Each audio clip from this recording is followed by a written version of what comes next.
Okay, here I am in a beautiful, beautiful day, beautiful morning in Florence, South Carolina. I got the Generac generator as a backup. Got the Tesla destination chargers here. Unfortunately, ICE vehicles were blocking the other charger, even though it says charging station, electric vehicles only. This Tesla couldn't charge because there were two ICE cars here. Really sucks. Pretty inconsiderate.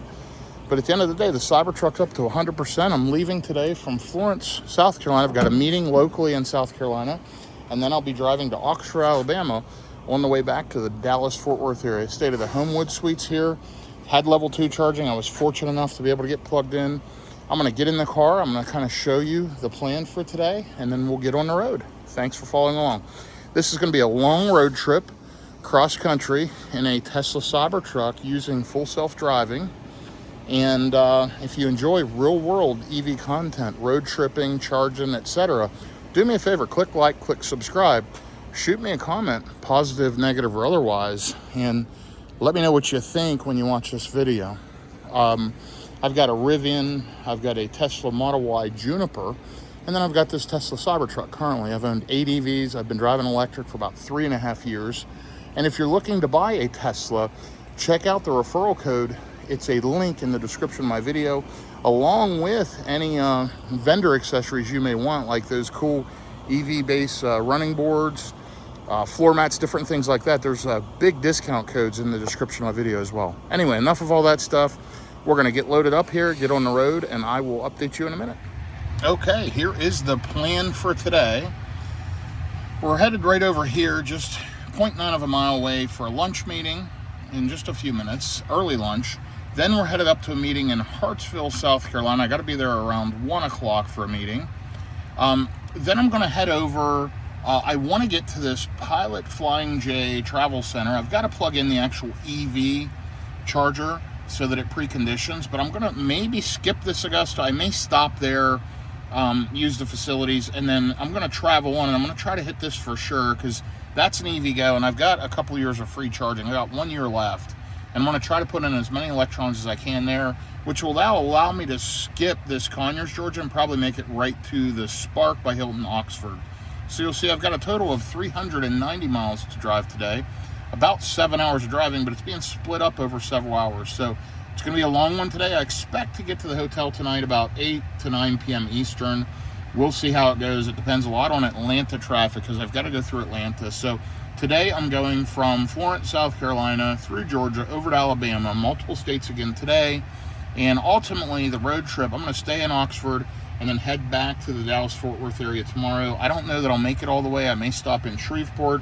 Either way, though, this is a cross-country road trip from Florence, South Carolina, through many different points, all the way to the Dallas-Fort Worth area in the Tesla Cybertruck. So, real-world EV road tripping. It's just me, you, and the camera. I'm going to take off, head over to this lunch meeting, and then I'll show you as I'm headed up to Hartsville after that. So thanks for following along. This is going to be a great one. Love road tripping in a Tesla, and if this is a learning experience for you, I'm going to try to show you some of the key things that will help you as you road trip and how to charge and all that kind of fun stuff. So follow along. I'll be back with you here shortly. Okay, I did make one quick correction, and I've got that fixed. I do have that Flying J in there.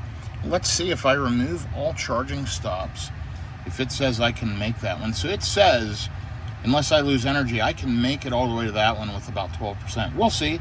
I may try to go there, but obviously I'm going to need to charge in between. For now, I'm going to add charging stops back in, and we'll figure it out as we go today. Oops, maybe I missed that. Let me see. What you do is you click Add Charging Stops. It'll recalculate. It'll probably add that one before that Flying J, and it did. That's okay though. I may or may not stop at that one. We'll see what happens, but let's get on the road and kind of go from there. I'll be back with you here shortly. By the way, I want to show I was fully charged today. 100% was 322 miles. When I got this new, it showed 325, so it's lost just a few miles over the last 16,000 miles of driving, so pretty good degradation. Love the Cybertruck. Anyway, let me jump off, go to this lunch meeting, and I'll be back with you here in just a little bit. Okay, we are off. And I am now headed to Hartsville, South Carolina. About 32 minutes, 22 miles. Battery's still sitting at 100%, 322 miles. Overheat protection was on and all that. It didn't use anything, according to the car at this point, while I was in there. So I am hitting the road. Should arrive with 93%. I'll be in that meeting for a little over an hour. Hate to leave the car at that high state of a charge, but needed to juice up to get full efficiency and full maximum range today. It's going to be a long day. I've already had a lot of meetings from the hotel, and now I've had a face-to-face lunch meeting, and now I'm headed to a big conference meeting where I'll be for an hour or two, and then I'm going to hit the road. I'm hoping to be on the road by 2:30 or so latest. We'll see. I should arrive up here about 12:40. My meeting's at 1. Hopefully I'm done by 2, but we'll see how it goes. So anyway, more details to follow. You can see starting out here, since charge, 1 mile. I'm going to reset the Florence trip gauge here in just a second. Let me get past these vehicles and on the road.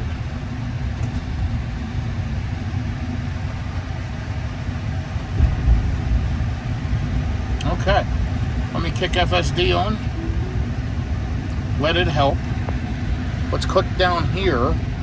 Let's do a reset on the trip. That is reset now for the day. Let's rename it. We're going to call this DFW.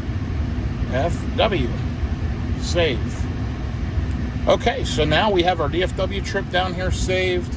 You saw how I did that by clicking that card down here. You can swipe these cards, and if you click, it pulls up whatever's down here in the card. Pretty cool stuff. So, yeah, we missed it by 1 mile. That was okay. That was just a local shuttle over to the restaurant. It didn't really use much, if anything, at all. But we are riding along now, headed to Hartsville, and again, hoping to have a good, effective, but fairly quick meeting so I can get on the road and get over to Oxford, Alabama for tonight, and then into Louisiana/Texas tomorrow. It's going to be a great road trip in the Cybertruck.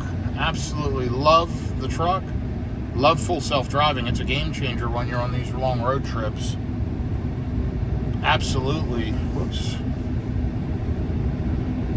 I think the speed's off because cars are just coming up on me very, very quickly. So let's dial our speed gauge up. And it hugs the right side way, way, way too much. There. So it is 70 miles an hour through here. Let's set our speed up. I thought it was. We'll adjust our speed, and we are riding. We'll kick it back in hurry mode by clicking right on the scroll wheel. I was adjusting the speed by scrolling this scroll wheel right here up and down. You can see the speed adjusting in blue there. So anyway, I'm good to go. And yeah, looks like I'm going to get there right around 12:40 like I thought. And yeah, you'll see my consumption's pretty bad starting out. Lifetime average on the car, 431 watt hours per mile. And you can see we're at 800 and something. Remember, it's been using overheat protection in the cabin. And it is hot out. It's already 86 degrees here. Going to be in the mid-90s today. And we're in mid-September 2025. It's 12:11 p.m. 86 degrees, as I mentioned. It's going to be a beautiful drive up through the country here, headed to Hartsville, and I'll share that with you as we head there. And then from there to Oxford, Alabama. I'm hoping from Hartsville that I can make it. I'm going to dial this back a little bit. I am ahead of schedule. Anyway, I'm hoping from Hartsville I can make it all the way to Greensboro, Georgia. If not, I'll stop at that supercharger it's recommending in Augusta, but we'll see what happens. I'll be back with you here shortly. Okay, so I'm about to pull my meeting here in Hartsville, South Carolina. Let's just take a look at the trip stats so far. 23 miles, 374 watt hours per mile. And off we go. We're going to see good efficiency on this trip. And I'll be headed out of here in the next couple hours. 12:37 p.m. right now. 86 degrees. It's probably going to be over 90 until I leave my meeting. So let's see what happens. FSD's doing a remarkably good job, and I'm glad to almost be here to my first stop. I will report back here shortly. Hartsville's a nice little town, by the way. Beautiful little town. Okay, be back momentarily. Okay, I'm just leaving my meeting here in Hartsville, South Carolina. Headed to the Pilot Flying J. It's 198 miles. I'm sitting at 92% on the battery. I only lost 1% in there. But it is hot. It's 91 degrees as I expected it would be hot. What I've done is I've modified the trip, just showing that this is my final destination. So it's showing I'll get there with 14%. I'm going to try to make it that far. I think I'll be good. I've just used the restroom. I don't need a bio break. I've got some water and unsweet tea. So I'm good to go for a little bit. And we're going to head down the road. FSD is doing the work. I am a passenger as this vehicle's driving me.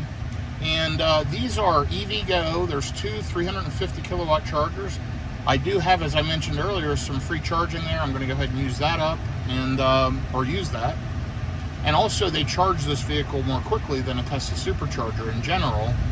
These will charge up to 350 kilowatts. I'm hearing the Cybertruck's limited to 325 now due to one of the recent software updates.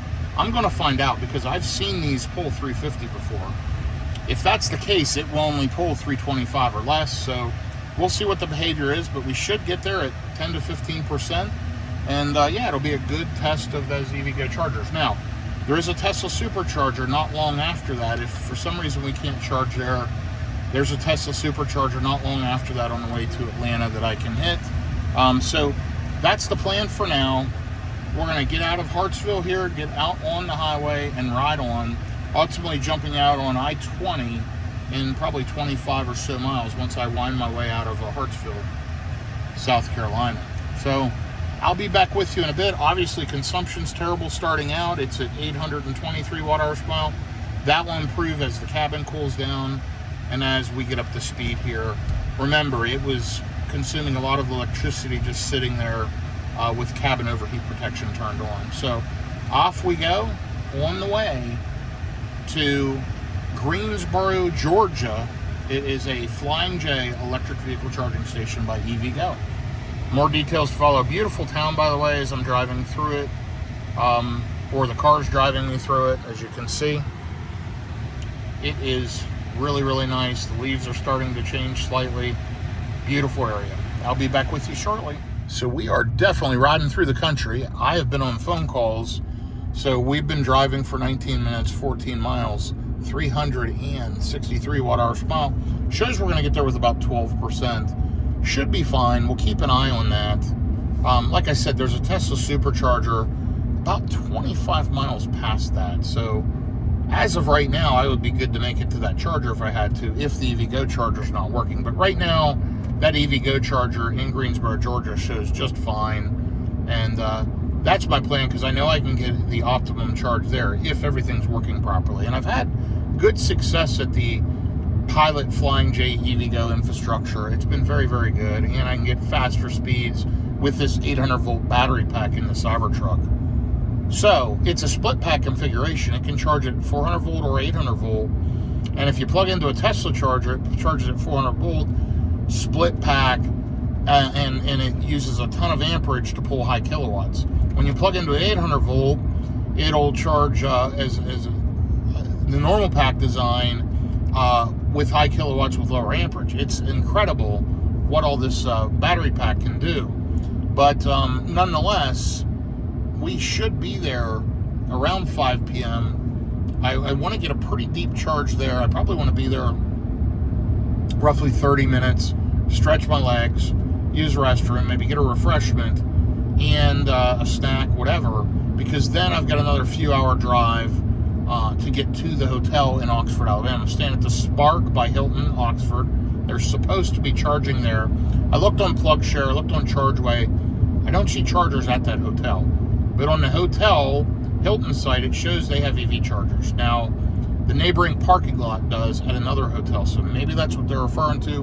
We'll see. It could be there's chargers there and they're just not listed. Sparks are newer hotels by Hilton, and they're kind of more of a budget line hotel, but Oxford's kind of out there, and there are other Hilton and Marriott properties.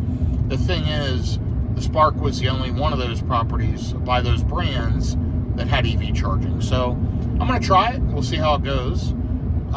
Should be there, like I said, between 8 and 9 p.m. Key is going to be getting through the Atlanta traffic, and hitting Atlanta around 6 p.m. is not ideal. So we'll see how it goes here in Greensboro, Georgia. I'm going to get there, get plugged in, and kind of see what happens. If my percentage keeps dropping and it goes well below 10%, down below 8%, I may stop in Augusta and throw a little bit of juice on first, just so I can make it to the next bailout option if this Greensboro, Georgia charger doesn't work. We'll see what happens. Either way, though, I'm going to ride along for now and try to make it all the way to Greensboro, Georgia on this charge. I'll be back with you here shortly. Oh, I guess before I jump off, since charge, actually, we'll look at this DFW trip. I think that's best. 39 miles, 378 watt-hours per mile. So overall, pretty good consumption on the way to Dallas-Fort Worth, and just over 16,000 miles on the Cybertruck. This thing is amazing. Okay, I'll be back with you here in a bit. Okay, I'm about to get on 20 East in just a few minutes. So let's look at the trip so far. On the way back to DFW, 49 miles, 369 watt-hours per mile. It's 2:37 p.m., 91 degrees out. I'm at 84% on the battery. Shows I'm going to arrive with 13%. We're doing good overall.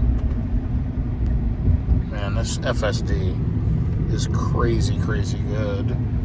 It has been driving me the entire way. We're going to try to use it as much as possible this trip because I have a lot of miles to cover over the next day. 16,084 miles. Tires look good, by the way. I've got all original tires, and they still look like they have a lot of wear on them. I think I'll get another 15 to 20,000 miles out of them. I think I can get 30,000 miles out of these tires.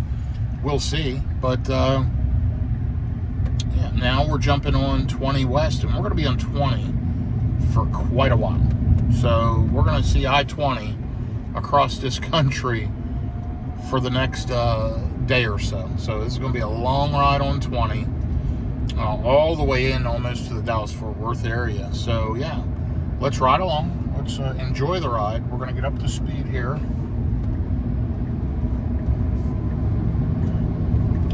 FSD is merging in. Really got up to speed quickly to not merge into that vehicle. Let's adjust our speed for proper traveling speeds. And yeah, we'll see how we do. We've got 171 miles to go. It wants me to stay on 20. I'm going to get off 20 on Union Point exit in about 2 hours and 27 minutes, and I have 0.3 miles off the exit is the Flying J. One thing about it, these Pilot Flying J EV Go chargers are right off the interstate because they're truck stops. And they're open 24/7. They have tons of amenities. It's been working super great for me. So I'm hoping to be able to make it to that one. It shouldn't be an issue. We're going to ride along. I'm going to relax and enjoy the ride. It's a beautiful day. Just look at the sky, look at the area. What better way to travel than in a Tesla with full self-driving and just traveling across the country. So this will be fun. Follow along. I'll be back with you here shortly. So with one of the latest software updates, when you're on the phone, it automatically turns the fan to low. You know, you can do low, medium, high, or you can set it manually by numbers. I think 1 through 10. Well, 0 being off. But anyway, or maybe it's 1 through 9.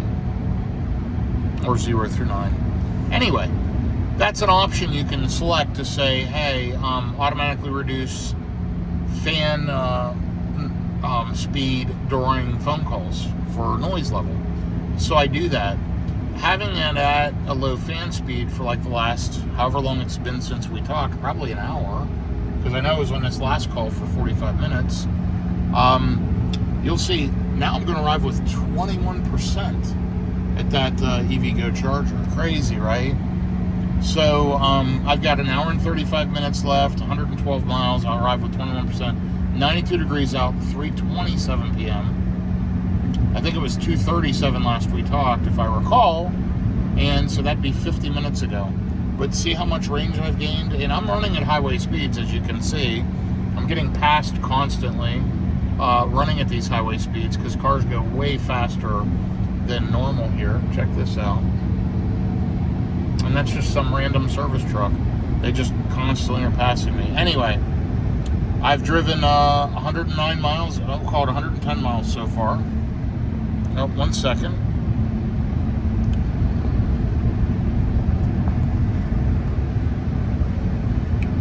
Pop that back up.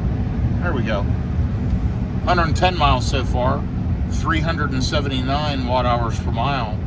All in all, pretty efficient. Overall lifetime in the cars actually dropped to 430.9. So just under 431. Pretty good. So yeah, riding along. I'll update you shortly. FSD has driven me the entire way. I plan to use that here all day today and tomorrow. I hope to do 99% of all my driving on FSD. So I'll be back with you shortly. I've got to make some more phone calls, as you can see. And yeah, 110 miles away. Should be there shortly, right around 5 p.m. Looking forward to getting there. Got plenty of range. Don't have to worry about any other charging stops. And if for some reason these chargers don't work, I've got plenty of bailout options. So I'll be back with you here shortly. Beautiful day, by the way. Look at the sky. Absolutely fantastic. Thanks for following along. Okay, so here we go. Device detected in hand. Detected device in hand. Anyway, 140 miles, 381 watt hours per mile. Been driving for almost 2 hours now and 51 minutes down here in the bottom left. And gonna ride with around 23%. Still running at highway speed, still getting passed left and right. Excuse me. We're going through Augusta here shortly. And then on to Greensboro, Georgia to get a charge. I pulled up the EVgo charger. It shows good. Shows one of the 4 chargers is being used, but I'll check it again as I'm about 30 minutes out and just look. That's usually a decent indicator, but they change all the time. So it's usually good to check it about 30 minutes before and maybe 5 or 10 minutes before. It's usually the best indicator. But anyway, the main thing is it's online, working, got power, and always good to check the apps to the charger you're going to make sure it's active. You can't trust every app, but the EVgo app seems to be pretty darn good for me. Loving the Cybertruck, loving the efficiency of this thing today. We're down to 430.8 watt hours per mile overall, 93 degrees. It's warming up around 4 p.m. So shows we're hitting some traffic. Shows we're going to be about 5:04 now. So a little over an hour. It's added a little bit of time. It was down to about 5 p.m., but obviously we're getting closer to that rush hour, closer to more traffic in the day, and hopefully we can just successfully get into this charger. Look, it's in red up here. We got to stretch. So that's probably the holdup, unfortunately. But hey, we'll be just fine. It is what it is. All you can do is wait in those scenarios, unless there's a way to route around, but it didn't look like there was. So, okay, I'll be back with you in a little bit, probably giving you a traffic update here shortly. By the way, full self-driving is doing amazing. I've got 53% left in the battery, and loving it. Been a good ride so far. Okay, I'll be back with you here shortly. Okay, and here's a traffic jam in the middle of nowhere. Apparently, for some odd reason, we'll see what happens, but we are backed up. We are nearly completely stopped on I-20 West. And let's see what we're close to here.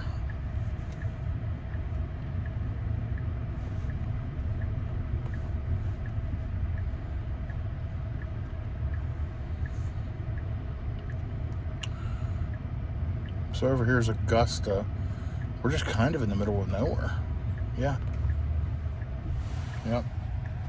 Okay, not much we can do. We're just gonna ride along and wait. I can shut my 4-ways off now. I've got a line of cars behind me.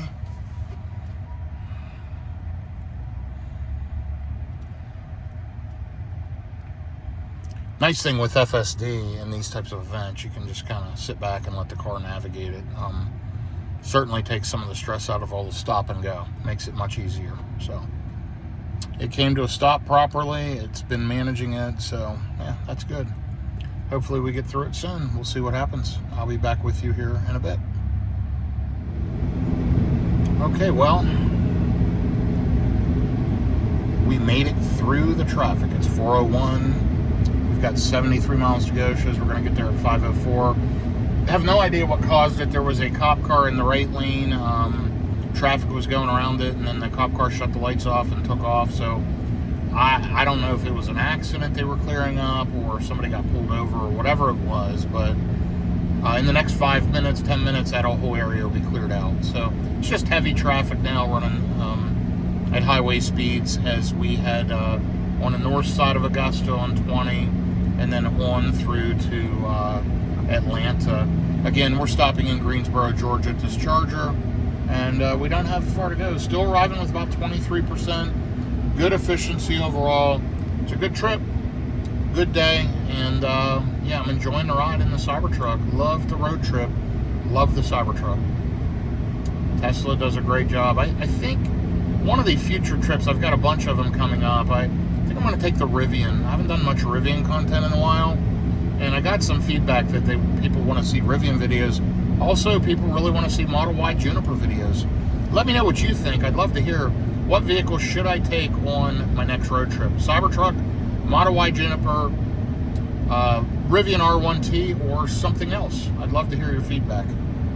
Okay, I'll be back with you here in a little bit as we get closer to the charger. Okay, we are making good progress. Traffic has been rough, but we're now showing 5:03, and guess what? We've continued to gain estimated state of charge upon arrival. We're up to 25%, which is great. Means I'll have to charge less overall, but we won't see those top peak charging speeds that I thought we'd see, arriving around 10% on the battery. Still running at highway speed, still getting passed left and right. There, it just popped up preconditioning for fast charging as we're talking, and we're 15 miles out. So battery's obviously near the right temp. 89 degrees out, 4:49 p.m. And let's take a look so far today on the DFW trip. 205 miles, 381 watt hours per mile. Super efficient.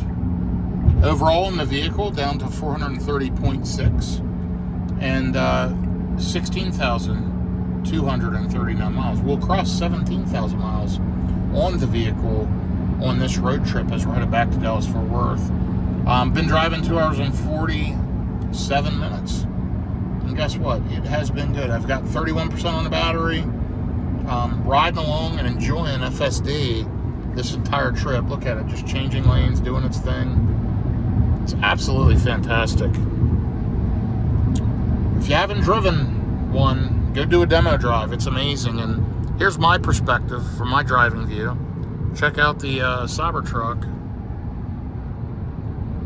What a great vehicle. The rear view mirror is useless. Can't see anything because that rear tonneau cover is closed, but you've got your rear view mirror right here, which, by the way, you can move that up here. And if you want to find out what's going on with efficiency, trip route is typically driven at 76 miles an hour, slow down 5 miles an hour to save 0.5 for the rest of the trip. You can see my driving has saved us 10%, which is incredible. Staying below 70, though, would have saved 5% more. I've been riding at highway speeds, but I've been using self-driving, and I think it modulates the throttle better and probably makes it more efficient. So it's, 10.3% less than the projection. Isn't that cool? What a great grid. That's the energy app in the car. And there's your consumption table, showing when you're regenning and showing when you're using energy. Pretty cool.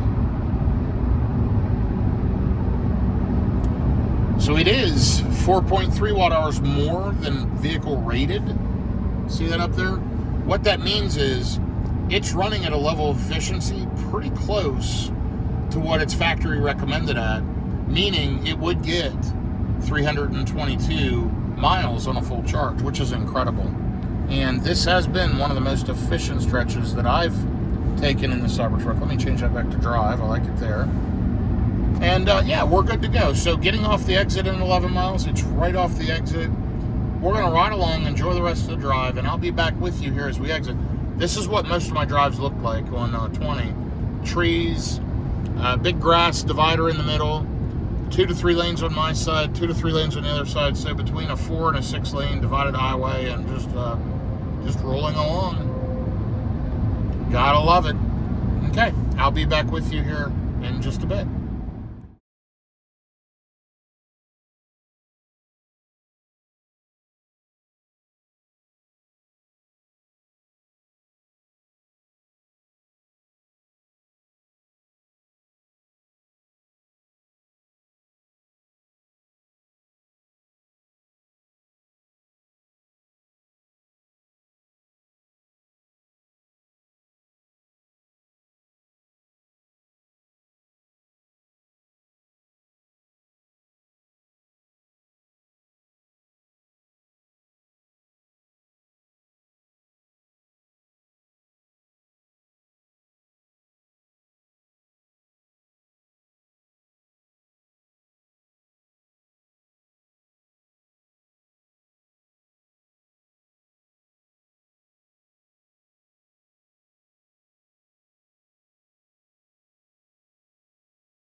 Okay, it popped up right away. Payment authorized. Now it's connecting to vehicle.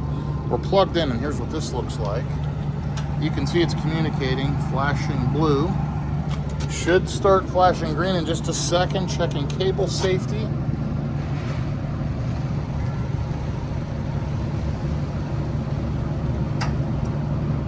Matching voltage.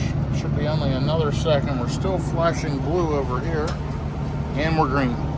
So your kilowatts will pop up right up here at the right. Cost is unavailable.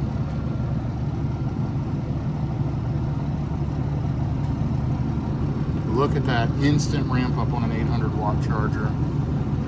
Right up to, yep, it's limited to 325. So it's pulling 320 kilowatts at a 27% stated charge. So pretty impressive. Okay. Got a vehicle over there icing a charger, which, you know, hey, there's plenty of spots open, but whatever. So we're pulling over 300 kilowatts, and it takes an hour and 10 minutes to fill to 100%. We're not going to be here that long. What we want to do, though, is avoid this next charging stop here in Covington, Georgia. So we're going to hit remove all charging stops. It's going to tell us we can't make it there. Charging needed to get to destination, and eventually it'll give us a negative percentage down there, and we'll know how deep we need to charge. I'm guessing we've got to get to 70-80% anyway, because we have 164 miles to go. So probably 80%, which is a good 20 plus minutes. So I'm going to let it charge for a bit, and I'll be back with you here shortly. Let me take care of some things here at the truck stop, and I'll report back. Thanks for following along. So we've been here for a little bit now. When did we pull in? 503, 504, 505, whatever. Been here maybe 8 or so minutes, already up to 47%. Still pulling 158 kilowatts at 47%. Right now, if we leave, we can get to Oxford with minus 14. So basically, if you add that together, it wants us to get up to 63, 64%. I think I'm going to charge closer to 80. I haven't even gone inside yet. I'm just getting situated here in the car and throwing away trash, cleaning the windshield, etc. Let me close this door, by the way. And let me do this. There we go. Get some of that stuff off the windshield. Okay. So, anyway, yeah, it should be pretty quick. We'll be rolling here in the next 20 or so minutes. And this is all free energy. So, let's go ahead and get juiced up. I'll be back with you here shortly. So, I just jumped out of the truck to run inside. Been here 11 minutes and 30 seconds. Have taken on 36 kilowatt hours of energy. Up to 55% already. Pretty darn good, if you ask me. And we're still pulling 135 plus kilowatts. So great job, EVgo. Great job, Tesla.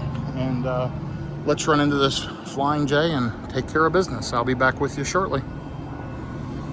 So I'm kind of just now physically ready to go, but I want to check my email first because I do not want to do that while I'm driving. So that'll take another 5 or so minutes. If I leave right now, it says I can get there with 7%. I'm up to almost 70%. Still pulling 91 kilowatts. I'm going to let it charge while I finish my email. And then we're going to hit the road. We'll see if I get charged. In the past, I've not been charged at any EVgo charger. I have Auto Charge Plus set up. I plug in. It automatically charges. Charges my EVgo account, which I do have 2 years of free charging from a vehicle I had bought, and I still have just under a year left on that. So I've pulled 91 kilowatts in. Should not be a cost for that. We'll see. But all in all, I'm sorry, I pulled 53 kilowatts in, which if you look at the last leg, we burnt 85 kilowatts going 221 miles. So I want to make sure we've got plenty of juice. Again, it's showing 8%. I'm good to go. Looks like I'm going to obviously hit some traffic going through Atlanta. No sense in rushing to hit that rush hour traffic. You can see it here on the map. Let's take a look. I love these maps and how this works, but see the traffic. It's telling me to stay on 20 right through the city. I'm going to check Waze and check its navigation. It may take me around 285, the perimeter, whatever, but I'm guessing I'm going to scoot right through 20. Looks like there's a caution flag here. Construction or accident or something, but plenty of charging bailouts along the way if I need one. But yeah, we're going to hit the road shortly. Shows if I leave right now, we'll hit there at 8 p.m. I figured between 8 and 9, so I think we're right on track. And let me get this figured out, get my email done, and we'll be back on the road here in a minute. Okay, so I just finished my email and I'm ready to take off. You'll see I've got the information icon. Battery almost full, charging at the expected rate for present battery energy level. Expect charge rate to slow as battery approaches maximum charge level. So it's saying, hey, the battery's almost full. It's still pulling 85 kilowatts, which is better than most Teslas, but it also has a bigger battery than any Tesla. So 83% on the battery, 87 degrees out, 5:36 p.m. I'm glad I parked under cover here. It's been pleasant doing my email and getting caught up. I did have Keep Climbing on the whole time, so that probably affected the charging some. Pulled in 69 kilowatt hours in about 30 minutes. We'll arrive with around 21%, plenty of buffer. Let's take a look here and get unplugged and get on the road so we can get to the hotel for tonight in Oxford, Alabama. Let's take a look. 32 minutes and 15 seconds, 70 kilowatt hours of energy, 83 kilowatts currently at 83%. Let's hit stop charge, end session.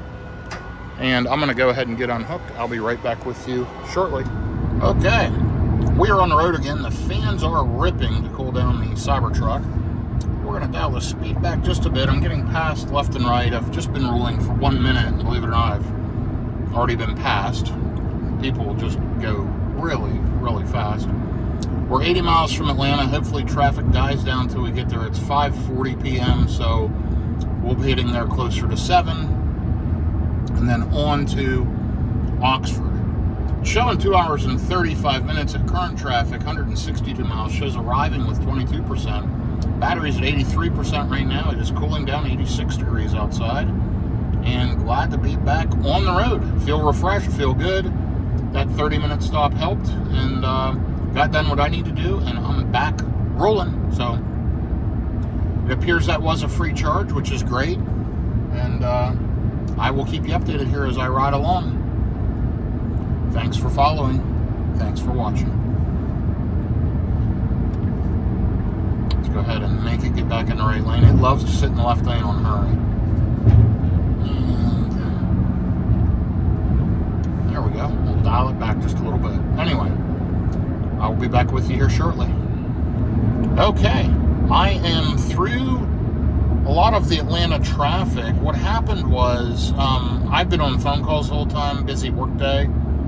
Anyway, it's been driving for 49 minutes, 33 miles. And what happened was, I did get off of 20 West, and the Tesla Nav routed me through some back roads around the Atlanta area and avoided about an hour backup on 20. So I'm very, very happy about that. It did add some time. It's showing 8:23 p.m. now, but not a lot. You know, pretty happy about that overall. So great job, Tesla Navigation. FSD drove me the entire way. It was absolutely incredible. All kinds of twists, turns, traffic everywhere, sharp left turns, sharp right turns, non-stop city driving, and I just couldn't film it because I was on the phone the entire time working. Anyway, 86 degrees out, 7:04 p.m. Looks like I'm going to hit there with about 24%. They're supposed to be charging there. We'll see what happens. There's a Tesla charger right next door. Overall today, I've driven, you can see, almost 300 miles, 387 watt-hours per mile. The vehicle overall, 430.5 watt-hours per mile. I'm hoping I can get that below 430 on this trip. I've decided I am going to try to drive all the way to the Dallas-Fort Worth area tomorrow. That's going to be a lot dependent on me being able to get to the hotel, get checked in, grab something to eat, and go to sleep early. You know, I'm not going to get there till 8:30. Realistically, till I go to sleep, it's going to be 10:30. I'd like to leave by 5 a.m. or so. We'll see what happens. I got to look how far Birmingham is from Oxford, because I want to beat Birmingham morning traffic. So, you know, I got to figure out what time I need to leave to beat the morning rush. Probably hit Birmingham before 6 a.m. or after rush. So let me figure that out here this evening.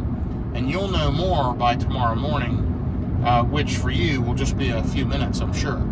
Because I'm only an hour and 17 minutes, man. I'm anxious to get there, excited to get there. It's been a long day. And I've got a long drive in front of me tomorrow. But this truck's been doing wonderful. And I'm very, very happy overall. So let's get there, get this done, and knock out these last 87 miles. So FSD's doing its thing, and I'm along for the ride. So let's kind of see what happens. I'm telling it to switch lanes. It doesn't want to, so let me kick it into standard. And right away, and how I did that, I clicked left on that scroll wheel. Right away, it jumps over. Crazy. They really need to change these FSD profiles where it can say, you know, shift to the right-hand lanes, don't ride the left lane in hurry mode. It's crazy how it just sits there with vehicles behind me. So nonetheless, we will get there, and I'm going to stay alert and attentive. Look at that bright evening sun. Look at the sky. Absolutely beautiful. What a pleasure to be driving across this country in a Tesla Cybertruck. Pretty cool. And FSD is still doing a pretty good job, even with this sun where it's at. So pretty wild. Okay, follow along. I'll be back with you here shortly. Well, here we are, riding along towards Oxford, Alabama, pretty far west of Atlanta now. Just wide open roadway, a little bit of traffic, just scattered. And yeah, we're riding along at highway speeds, getting passed constantly, like that car in front of me just passed me and switched back to the middle lane. We are at 387 watt-hours per mile in this leg, 58 miles, and overall today 321 miles, 387 watt-hours per mile. So pretty good efficiency. We're down to 430.4 overall. I'm watching that continue to tick down with 16,356 miles. It is cooling down now as it's getting dark out. I know it looks lighter in the camera than what it is, but yeah, it's starting to get dark. 7:25 p.m. About time to get to the hotel and relax. And you'll see we're on 20 all the way to exit 64 for Oxford Anniston. So we're going to get off that exit and get to this Spark by Hilton Oxford. And by the way, showing we're going to arrive at 8:20 now, 8:20, 8:21, whatever. We've gained a little on that, which is good. Traffic's actually been decent. See, I just got cars passing me very rapidly. And yeah, I'm looking forward to being there. It's under an hour now. Easy going, 55 minutes, 64 miles. That's nothing. That's a snap of the finger. So we'll be there just like that. I'll keep you updated. Hopefully I can get into a charger. If not, I'll run it over to the Tesla charger and throw a little juice in while I pick up some food. If I can get on a charger at the hotel, I'll probably just do some DoorDash, Uber Eats, let it charge, and go to sleep. So I'll be back with you here with an update in just a little bit. I forgot to mention, something happened when I was on the phone. I was glancing at the phone to answer a call, and I got an FSD strike, which means it cut me out of FSD. And that was 66 miles ago. I've actually been driving for 110 miles this leg since that last charge.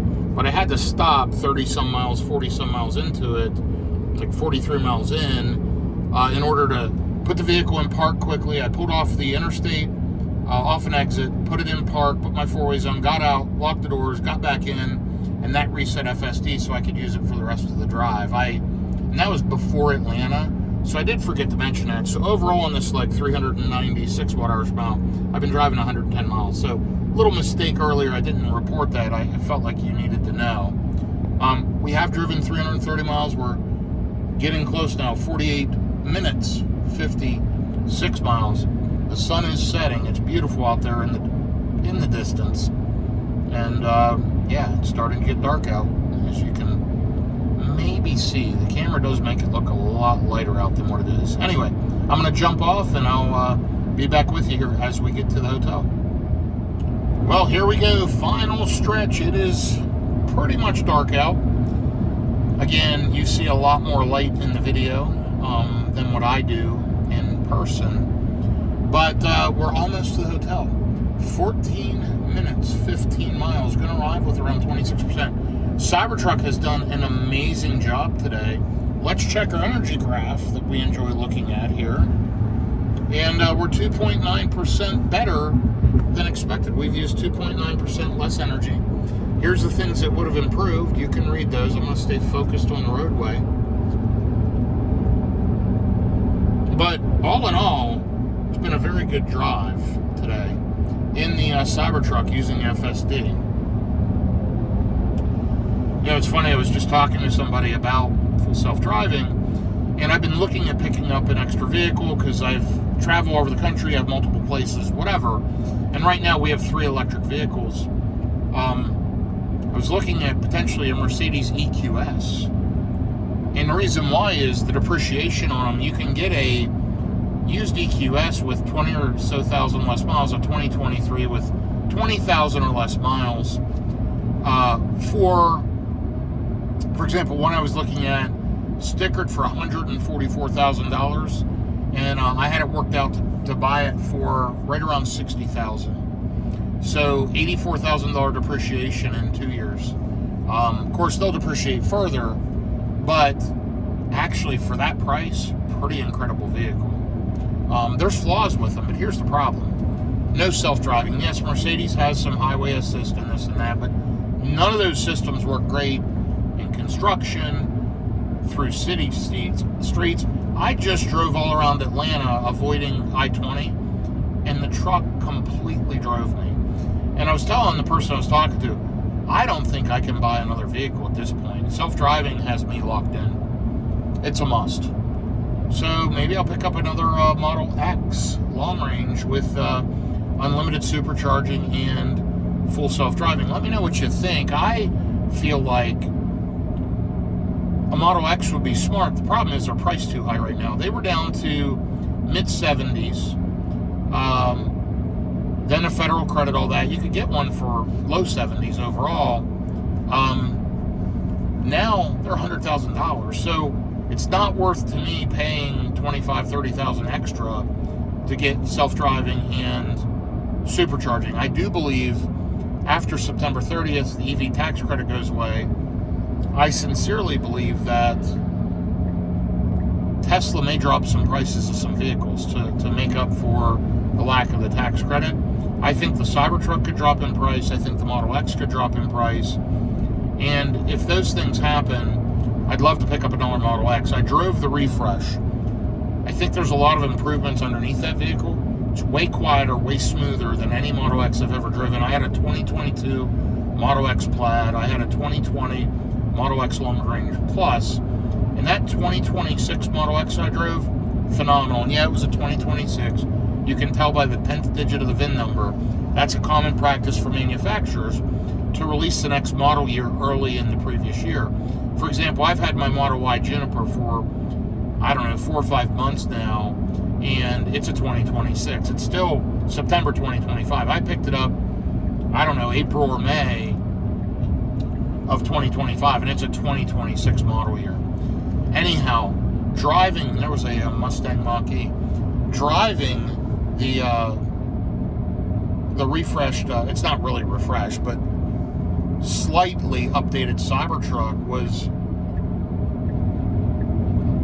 let me take that back. Sorry, I was focusing on what was going on here, but driving that slightly updated Model X, it felt really solid. I was absolutely impressed with it. I've not been impressed with the Model X. I said I would never own one again. They're rattly, they have door issues, this, that, whatever. I really like that one.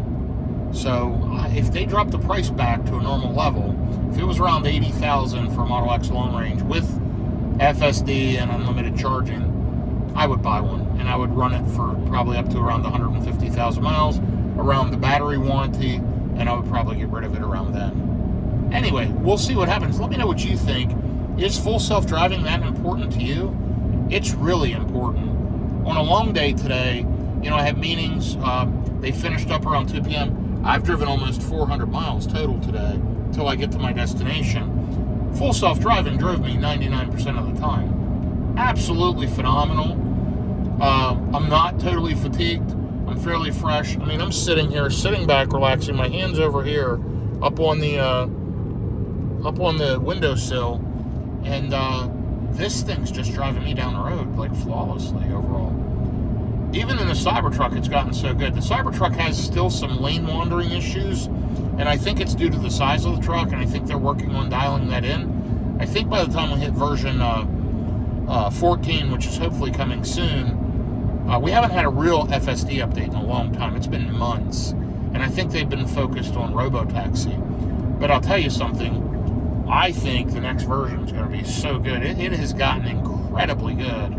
I can't wait to see it progress, and I'm afraid any other vehicle I get, I'm just not going to be happy road tripping. And every vehicle I own, I have to be able to road trip. I enjoy the Rivian, but that that driver assist, it's just not great. Every time I hit a construction zone, I have to shut it off. It's workable, and I don't want to get rid of the Rivian. I love the Rivian, and actually, I'll probably get an R2 as well. But I think for an extra vehicle, another Tesla might make sense. Anyway, let me know what you think. In the meantime, 77 degrees, 8:10 p.m. I'll be to the hotel in just a few minutes.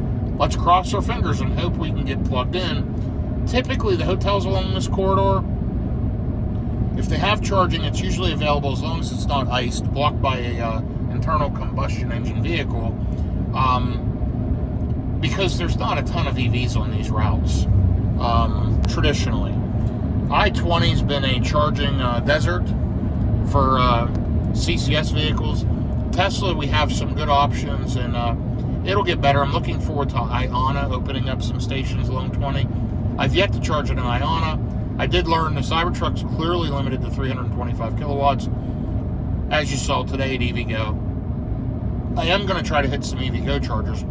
Anyway, this hotel shows that it has charging available, level 2. Here's the problem. On on PlugShare, on ChargeWay, as I told you earlier, they simply don't show any charging at this hotel. The neighboring hotel does. So are they lying on Hilton's website, on the Hilton app? Because I filter by hotels that have EV charging. It's part of the reason I predominantly stick with Marriott and Hilton brands. I can get reasonable pricing with AAA, booking in advance, things like that. But also, they can filter by EV charging, pet friendly, all those wonderful things. And, you know, I'm hoping this one actually has charging. And if it does, I'd love to just get plugged in, go in the room, order some Uber Eats, DoorDash, something better than just fast food, and, you know, relax for a bit, have something to eat, go to sleep. Get up and do it all over again. If not, my plan is, as I mentioned earlier, to go to the Tesla Supercharger. It's a 150, I believe. Plug in, let this thing juice up for a while, and it'll take a while on a 150. But get enough juice where I have enough to sit overnight, plus get to my first charging stop in the morning, which I'll figure out where that's at. And then while I'm charging, either walk somewhere or plan out through an app, whatever, to pick some food up and take back to the room. So I have a plan A, plan B, always thinking and planning out, because I've got to knock out a lot of miles quickly. So I got to be thinking about how I'm going to get everything done. So that's the plan. Then tonight, I'm going to look at my route. I'm going to look at my charging stops with EVgo. I'm just quickly looking at that. And I'm going to figure out when I want to go through the various cities and figure out what time to leave this hotel here in Oxford, Alabama. I haven't stayed at this one before, so we'll see how it is. Sparks are generally newer hotels, but they're definitely their budget line hotels. So let's see how it goes. We're only 5 minutes out. I'll be back with you here as I'm getting off the exit, and we'll check out this hotel. Thanks again for following along today. I enjoy you watching these videos. I know they're long. I know I talk throughout it. That's the point. No fancy music, no fancy overlays. It's just real world road tripping here. That's what this is all about. So for people that enjoy that, subscribe, because that's what I do. Okay, I will be back with you here in just a few minutes. Okay, here we are just a minute or two later. This may be my final update of the night, because I am tired. If I can get plugged in, this may be it. But, you know, I think I have stayed off this exit before at one of the other hotels, but not this Spark. Probably the Hilton Garden or the Hampton or something like that. Anyway, we've driven 385 miles today, 149 kilowatt hours of energy used, 388 watt hours per mile. This last leg, overall 395 watt hours per mile, 166 miles. So here we go, getting off the exit. FSD's doing its thing.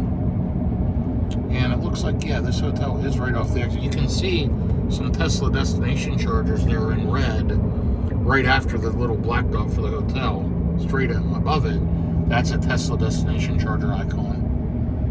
There's the superchargers. They're right over here somewhere.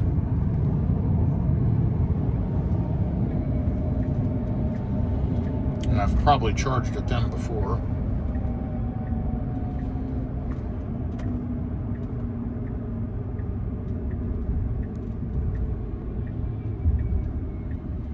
Great job, FSD. Let's just keep it rolling. I just touched the pedal to keep it rolling.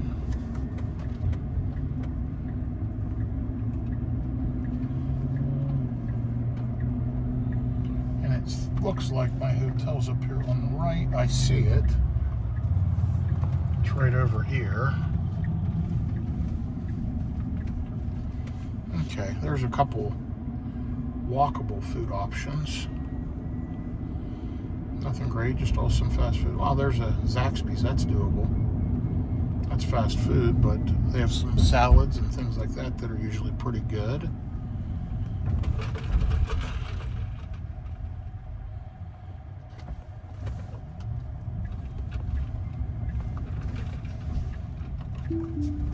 All right, I am taking over. And let's pull through and see if we see any EV charging.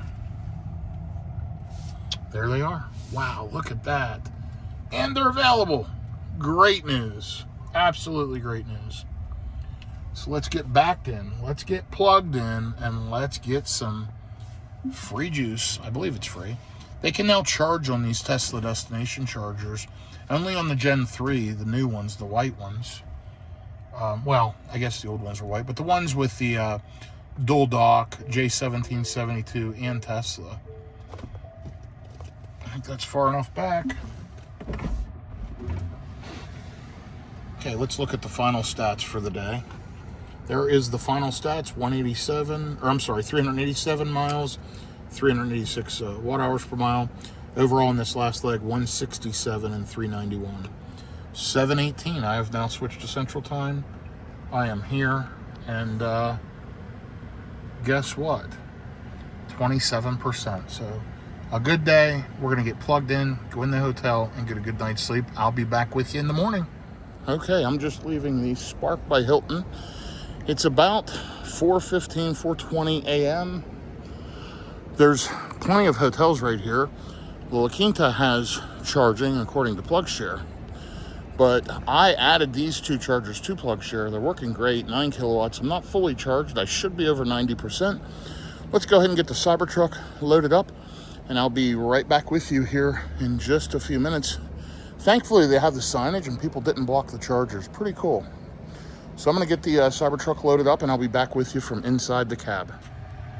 Okay, here we are starting out for the day. And we're getting ready to unplug and take off. We're up to 96%, 308 miles on the battery. We've got to go 208 miles. It says we'll arrive with 13%. We're going to the EVgo charger in Meridian, Mississippi. So we're basically going all the way along I-20, a little loop around Montgomery, whatever, but staying on 20 the whole way to Tommy Webb Drive, and we'll be there at the Pilot Flying J charging station. So that's the plan for today. We've got about 3 hours. Should get to about 7:20. Should beat Birmingham traffic. It is chilly out. It's 71 degrees, 4:24 a.m., and we're hitting the road. So 4:25, we're going to call it 4:30 till I get unplugged and get going so we can keep track of how long this takes today. I'm already on Central Time. Probably got about 12 hours, hoping to beat Dallas traffic. So let's get on the road and get rolling. Okay, we're turning FSD on right away. Just pulled out of the hotel. It is on and rolling, and yeah, looking forward to getting up the road. Let me turn it down. It's very, very humid. Humidity all over the windshield. And we're going out here and jumping I-20 West, which is right here. It was a decent stay. I got, about 6 hours sleep, and there was a Zaxby's right next door. I ordered a salad and some wings, walked over there, got my food, went back, ate, and went right to sleep. 6 hours of sleep. I'm feeling fresh. I'm going to get through Birmingham here before 6 a.m., which was critical. And I'm actually on the road about a half an hour before I thought I'd be. I thought I'd be out of there by 5. I ended up waking up a little early and got a little energy, did a little fitness center, showered up, and back on the road. So, yeah, this should be a good one today. Loving the road trip. I did reset current drive since charge got reset, and you'll see terrible consumption starting out, of course, but that will improve here as we ride today. So, yeah, sit back, relax, ride with me. It's dark out, early a.m. I'm going to turn on a podcast and learn while I ride. FSD is going to do the job for me. Love the lights on the Cybertruck, by the way. Really, really nice. Let's turn the wipers back off. And yeah, we are rolling. Thanks for following along. I'll be back with you shortly. Our goal is to make this charger in Meridian. There's several bailout options before. There's 2 EVgo chargers along this route before this one. Believe it or not, about every 75 miles there seem to be along this route, which is tremendous because this used to be a charging desert. So great job, Pilot Flying J EVgo. There's also Tesla chargers along here. Don't think I'll need them unless something crazy happens, but we'll watch the range. We'll see how it goes. I am going to dial the speed back just a little bit, and let's get on the road. I'll be back with you here shortly. I don't know if you can hear that wind noise.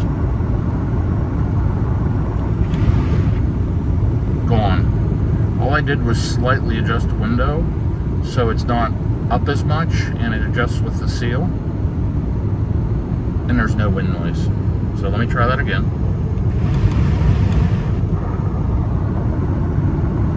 That's up all the way.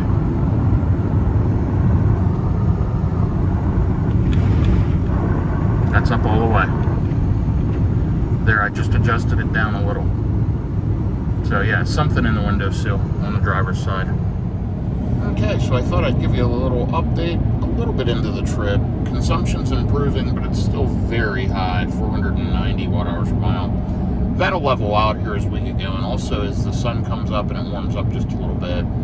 I've had the cabin climate pretty cool because it's been humid in here, and so I'm using up a little extra climate. And overall, though, it's showing we're going to get there with 12%. I can always dial the speed back a little bit or do a quick splash and dash early, but should be totally fine. We'll watch that here as we go, but yeah, it's 4:39 a.m. I've got 90% left on the battery. We've been driving for 13 minutes, about 15 miles, and it's smooth and easy. FSD is doing the work, and the only issue is this whole riding in the right lane. It doesn't want to switch to the left. If I put it back in standard mode, it'll ultimately switch over, but I just wish we could fix that. I mean, that's a minor complaint overall, though, because FSD is so good. But nonetheless, no big deal. We'll ride in standard. Not a lot of cars on the road. Love it. Should get through Birmingham before much, if any, traffic. Fingers crossed. And hopefully we have an uneventful, smooth travel day. That's what we always hope for when we set out like this on a big road trip day. We're going to be driving roughly 800 miles today. I didn't plug in my final destination yet, but this first leg is around 200 miles. And I think once I get to Meridian, I'm roughly 600 miles out. So once I get to Meridian, I'll plug in my final destination. We'll see how far I am and get a feel for the overall trip, and then find the next charging station after Meridian. I probably will stop in Meridian for 20 or so minutes anyway, stretch my legs, walk around, maybe get a cold refreshment, a snack, who knows, whatever, and then we'll go from there. But glad to be back on the road, glad to be headed back towards Dallas-Fort Worth. I was going to have a meeting in Shreveport. That canceled, so I'm not going to have to stop there. I can if I need to, but if I get tired or if this trip, we get held up or something. But as of right now, I'm going to ride on and try to make it all the way to the Dallas-Fort Worth area today. So stay with me. We'll see the sun come up here in a little bit and hopefully get right through Birmingham. So I'm not sure why during this time of the morning that it's routing me around on 459 instead of just staying on 20, but it did. It put me on 459. So we're on 459 going around the Birmingham area. Must be construction or something going on. I didn't even look. I just let it do its thing. It's not that big of a deal. And in 26 miles we'll be jumping back on 20, but it's been smooth sailing. Not great efficiency, energy consumption, 443 watt-hours per mile, and we've been driving for about 54 miles in 44 minutes. So we are showing now we're going to arrive with 15%. We were riding along at a little lower highway speeds. Now we're riding along at normal highway speeds, and cars are passing me left and right, which is fine. But it's just wide open highway here in Alabama, kind of in the outskirts of Birmingham, riding around 459 south, headed over to 20 west. So we'll be back on 20 shortly. We're a little over 2 hours away from the charging stop, 153 miles. Easy does it. 5:11 a.m. It is cold out, 69 degrees. So I will report back here in just a little bit. Thanks for following along on this early morning drive as we continue this road trip back to Dallas-Fort Worth. I did look, it's 620 miles from Meridian, Mississippi to Lantana, Texas, and it's estimating my total trip time today from the car a total of a little over 13 hours, including charging stops that Tesla put in, as well as the total route. It is a long drive today. It's showing I'll get home at 4:45 p.m. Central Time. And remember, we left at approximately 4:30. So now that's with me skipping the charging stops it recommended up to Meridian. So saving some time there. So that cuts it down to about 12 and a half hours. We'll see if we can't trim some time off that. I'd like to be home between 4 and 4:30 today. If I do that, that means I'll be hitting Dallas around 3 p.m. on a Friday. Today's Friday. I should be able to beat that rush hour traffic, get on the expressway, and get up through Dallas. So that's the goal today. We don't want to let any grass grow under our feet. We want to keep rolling and not waste a lot of time. We're going to try to optimize as much as we can and get this trip knocked out. I've been on a whirlwind tour of flights and cities all over the country, and now, of course, getting this Cybertruck back to the Dallas-Fort Worth area. I'll be road tripping it back up to Virginia here within the next couple weeks, and I've got various intra-Texas, Oklahoma, and other road trips in between, as well as flights. So it's going to be interesting. Follow along for a lot of this type of content if you're enjoying it. Just sit back, relax, grab your popcorn, and just ride along with me on these long road trips. Okay, I'll be back with you here in just a bit. Okay, so we're about to get on I-20, 3.5 miles. It is 5:28 a.m. now, 70 degrees. It's warmed up just a little bit. And we are down to 433 watt hours per mile. It is improving a little bit. We're showing 16% state of charge upon arrival, an hour and 50 minutes, 131 miles. And we've been driving for 77 miles. So far, good trip. Smooth, uneventful. We're getting around the whole Birmingham area, which is great. Traffic has been very light overall. Steady though, surprisingly steady for this early in the morning. But spread out, no delays so far. We'll knock on wood, which you can look that up if you're not familiar with it. It's a good luck saying. And hoping to get to this charger here soon, and it's not going to be long. 7:19 arrival. It is 5:29 a.m., so less than 2 hours, and we're making good progress. So I'll be back with you here in just a little bit. So as my state of charge upon arrival has increased, showing up to 17% now. Remember, we started out, it said 13, dropped to 12. And then I was riding along at lower highway speeds. Now, here we are only 112 miles out. We still have 60% on the battery. One easy thing you can do in a Tesla, just take this number up here times 2. So 60 times 2 is 120. I know I can easily go 120 miles, even in really poor efficiency, because that means 200 miles on a full charge at 100% on the battery, and you can easily get that in any of the Teslas I've owned. So that's kind of just easy math, and it gives you a buffer when you get there. So as that improves, the state of charge upon arrival, then you can ride along at more appropriate highway speeds. Now I'm still getting passed in that left lane. Nobody at this second, but cars are still passing me pretty rapidly. But now I'm able to ride along at more appropriate highway speeds. Starting out the trip, you always want to be a little more conservative. Build your battery buffer up, give you a little comfort, and then you can ride along at whatever the appropriate highway speeds are for you. Not great efficiency. Lifetime on the car 430.2, but we're at 434 on this leg. It's a little chillier, although it is warming up. And as it's warming up, you'll notice it's 71 degrees now. As it's warming up, the efficiency is improving. Now, once it gets above a certain temperature, that makes it worse. But I find the sweet spot's probably about 80 degrees.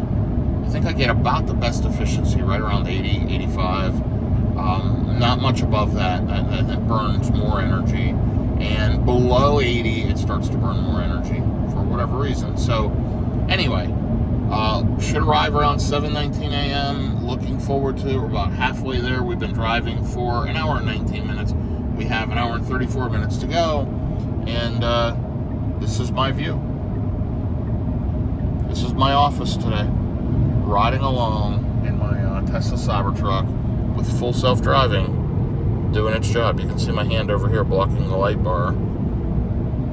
So yeah, keep riding.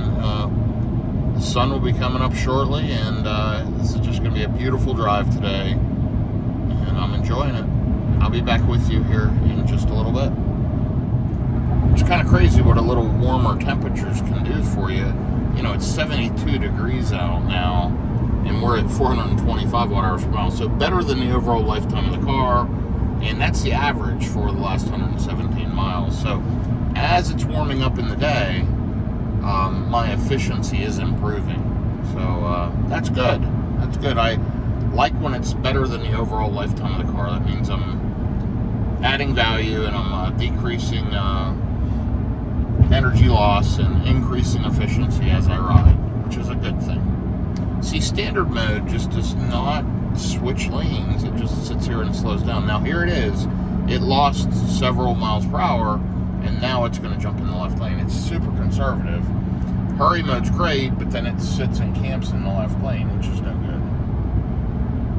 So, anyhow, we're going to ride along, and it looks like we've got some motorcycles behind us. I'm not sure. But let's go ahead and stick it in hurry. Let's get up to speed. Yeah, it sure appears to be a motorcycle or two. Can't quite tell. Pretty close to my rear bumper, but I'm not switching to the right lane until I get past a few cars. No sense in slowing down that much.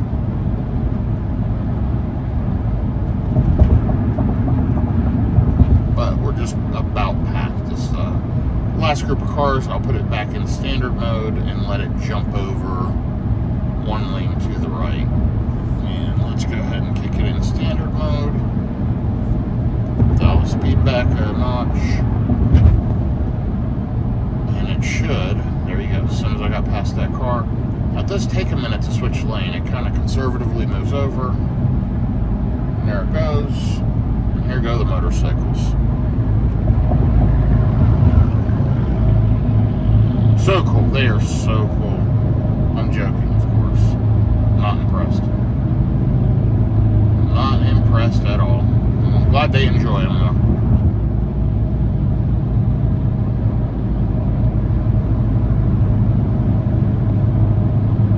Honestly, though, what they were doing wasn't safe. I mean, they were right on my bumper, and you couldn't really tell on one here on the rear view mirror on the screen, but they were, I couldn't even hardly see them in my mirrors. They were that close to my bumper, which is ridiculous. If I nail my brake and they're not paying attention, they go up over the handlebars. I mean, I don't know. Anyway, more power to them. If they're enjoying themselves, I hope they have a safe ride and it goes well and they enjoy what they spent their hard-earned money on. Anyway, I see it just dropped down to 70 degrees, but I'm still around 425, 426 watt-hours per mile. Been driving for about an hour and 40 minutes, 121 miles. Wow, that's rough. And I got about an hour and 13 minutes left at 86 miles. We're almost there. Showing arriving at 17%. Obviously, we're running at a little bit higher highway speed. Still getting past, as you can see. And should be there shortly. We're ticking time off. It's showing 7:17 now. So gaining minutes as we ride, which is a good thing. So I will be back with you to give you an update here again in just a little bit. So I noticed something a little crazy going on. The air quality, AQI, 152, which this is a different ranking system than some products, whatever, but unhealthy air quality. And 152, I mean, it starts getting into caution at, 50, 75. It's really bad air quality for some reason here in Utah, Alabama. I went ahead and turned on biohazard mode. So if you click the climate control, see that little button right there? That's biohazard, bioweapon defense mode, whatever. And what it does is it runs the HEPA filter and it kicks the fans up. You may be able to hear those. So it's now running and cleaning the cabin. And the air in here, honestly, my eyes were starting to water, and I looked and saw the AQI got really bad. I kicked on that biohazard mode, whatever you call it, bioweapon defense mode, or biohazard mode, and it absolutely cleaned up the cabin air. So I'm good now, but yeah, that's a little weird. I don't know why it's gotten so bad. When I first saw it, it was around 130, and it jumped up to 152. Now, that'll change here as I continue to ride on, and if I see that drop back to normal levels, I'll kick the climate back on regular. But yeah, I'm using more energy because of that. I've jumped up to 432 watt-hours per mile because it's running that system. And you can hear the fans are just ripping doing that. Anyway, we are an hour and 52 minutes in, 140 miles. We've only got 58 minutes and 67 miles to go, and we'll be there. Getting off exit 151, James Cheney Drive. And let's take a look. After that, we get off the exit, turn left on Valley Road, turn left on Tommy Webb Drive, and we are there at the EVgo charger at the Pilot Flying J truck stop. So again, these are great because they're open 24/7. They have restrooms, they have food, snacks, whatever. And so this will be a good stop, hopefully a quick stop, and we'll get juiced up. Anyway, I'll be back with you here shortly. And guess what? The sun is starting to come up. I can't see the sun anywhere. It's very, very cloudy out, hazy. Got a bunch of stuff on the windshield. I like these Pilot Flying J locations because they normally have windshield squeegees and all that, so I can go ahead and get the windshield cleaned off, get some of the bugs off and some of the watermarks and all that. But yeah, it's lightening up out. That's good. 6:26 a.m. We're gonna arrive around 7:16 a.m. We're making good progress, and 150 miles in, 2 hours. So just a few minutes since the last clip, but I just noticed it's getting pretty light out and thought I wanted to share that. Still showing really bad air quality, so I'm consuming more electrons for sure. 433.5 watt-hours per mile. Let's check our energy graph. It'll be hard for me to read it all while we're driving, but 1.7 less than expected. And it shows a little bit about speeds over there on the right. You can see driving saves some, climate has cost some, and that's because of running this biohazard mode. So you can see there under climate, we've consumed an extra 1.8%, or I'm sorry, we consumed an extra 0.5% due to kicking this climate up.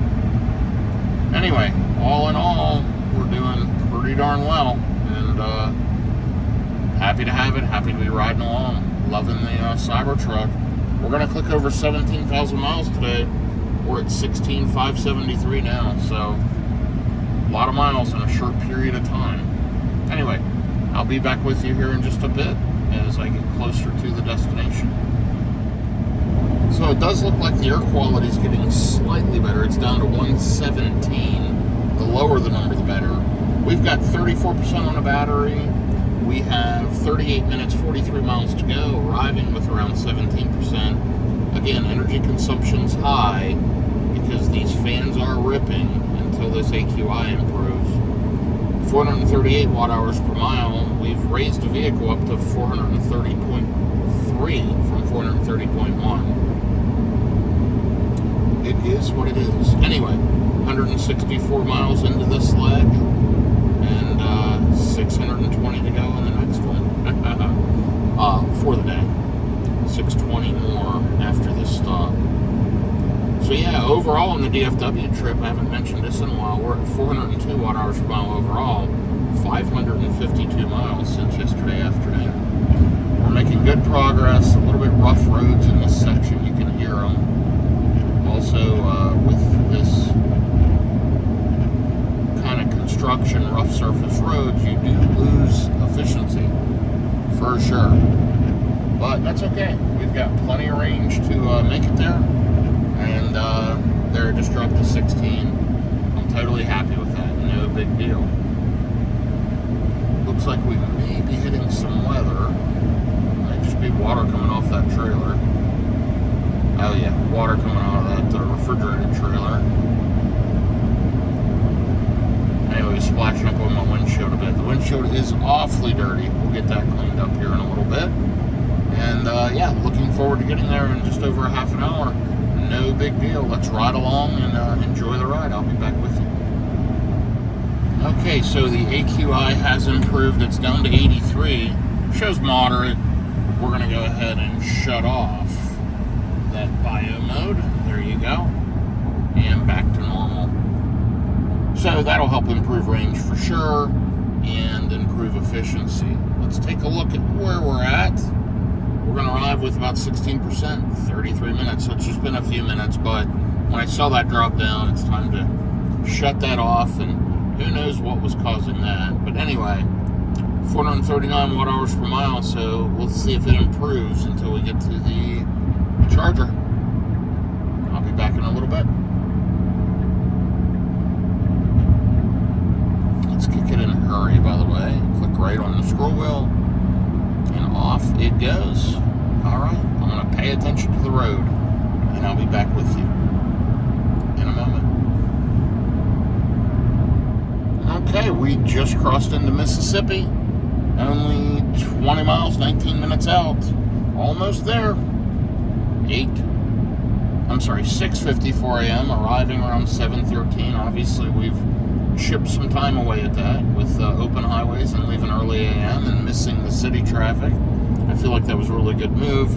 My consumption really hasn't improved. I have been running at highway speeds, and through those construction zones between the last clip and now, I did go up to 444 watt hours per mile, which is totally fine. I've got plenty of juice. Still going to arrive with around 16% or so at, I guess in just a few minutes. And overall on this trip, 574 miles, 405 watt hours per mile. And we are almost there. It's 70 degrees out. You can see the air quality is back to fairly normal. Looks decent. And got 24% on the battery currently. We are just riding along. And we are literally right across the Mississippi state line from Alabama. So we've crossed through a lot of states in the last day or so. And we've got a few more to go. So we've got to get through Louisiana over to Texas. And that is the plan for today. So I will be back in a little bit as we're getting off the exit for this EVgo charging station. I think I'm probably going to go to Pearl, Mississippi, which is another EVgo Pilot Flying J station that's right up the road. I think it's about 90 miles. I'm going to look for bailout options. If I recall, there's a Tesla supercharger right there as well. And then West Monroe, Louisiana is another one. It's about 212 miles, I think, from the one I'm going to be stopping at. So I don't think I want to stretch quite that long. I think the longest stretch I'm going to have today is the one I just had. And then beyond that, I think I'll be stopping every 1.5 to 2 hours roughly and juice up. That way I can optimize the charging curve on this thing. It's going to juice up a lot faster, lower in the battery pack, and once I get over 60%, it just slows down. And as long as I can hit decent chargers, no sense in sitting, charging at slower speeds. So I'm going to try to optimize today as long as they're right off the exit and easy to get to.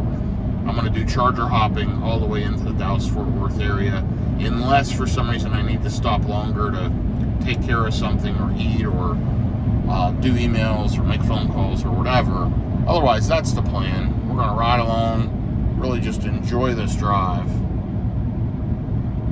in the Tesla Cybertruck. I've got a bunch of phone calls today as now we're about to hit 8 a.m. Eastern time, and my phone will start lighting up. So anyway, in the meantime, let's relax. Let's enjoy this drive. Let's let FSD do its thing. I've been sitting here all morning. It's driven, 99% of the time, and I absolutely love it. So glad to have FSD, and so glad to have this Cybertruck. It was a good move for sure. Okay, I'll be back in just a little bit. Okay, so we are rolling along 4 miles out, heading into Meridian. You can see the Tesla supercharger there, the 12 stall, 250 kilowatt. Charged there quite a few times. And now we're going to pass that, and I believe it's 250 kilowatt. Let's take a look. It's a 325, so it will charge a Cybertruck at 325. It's version 4 dispensers, version 3 cabinetry, which will kick out up to 325 kilowatts, only on the Cybertruck with Tesla. That's the only vehicle Tesla has that's capable of those speeds. The other ones charge around 250, depending on the model. But anyway, wow, looks like there's 7 destination chargers over here. Is that what that is? No, that's the old 150 there in Rivian. 7 of those, 1 out of order. Anyway, we are preconditioning the battery. That just popped up here a second ago. And we're just 5 minutes out, so I thought you might want to ride along and kind of see what this looks like. Obviously, the windshield needs cleaned pretty badly. We'll take... Excuse me. Sorry about that. That air quality really had my eyes, and I was coughing, and, you know, that's why I kicked on the bio mode. And I'm glad I did. Anyway, we're only 2.3 miles from the exit now. Let's take a look at the stats on this last leg. Now, remember, we've got to add about 3 miles too, but call it 206 miles, 446 watt-hours per mile. Again, not tremendously good efficiency. We have hurt the overall efficiency of the vehicle from when we started out this leg, but that's okay. I mean, we're road tripping. It is what it is. Conditions happen, things happen, and, you know, you kind of deal with that. But nonetheless, FSD has been excellent, really, really good.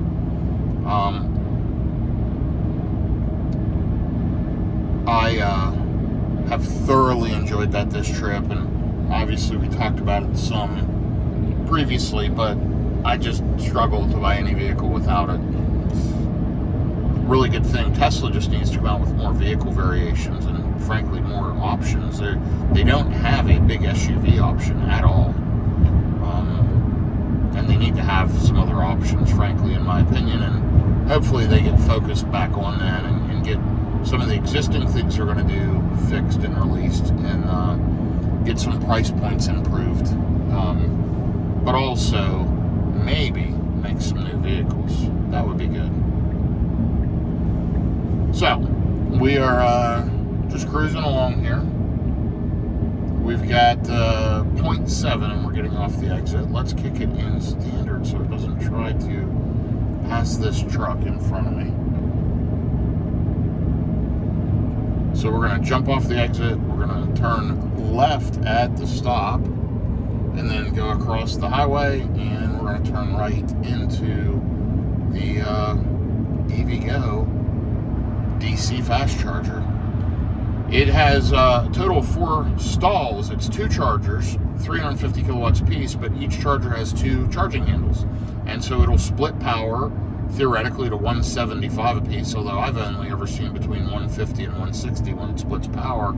And it does not have dynamic power splitting. So if a car is sitting there pulling 50 kilowatts, which I've had happen many times, like a Chevy Bolt, charging at 50 kilowatts, you still only get the 150 to 160 on the other handle, the theoretical 175. But when you plug in by yourself, you can see speeds up to 350. I've seen 358 on the Cybertruck before the software update, where they limited the max charging speed of the Cybertruck to 325 kilowatts. Now we should see around 325 here at this charger this morning.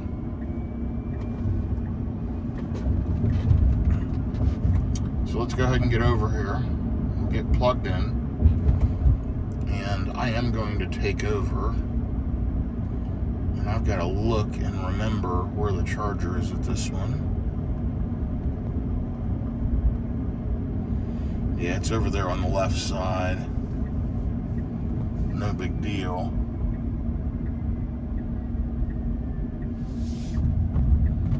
But I'm going to have to try to get around this truck that's parked there unloading food supplies in order to get plugged in. I'll be able to do it.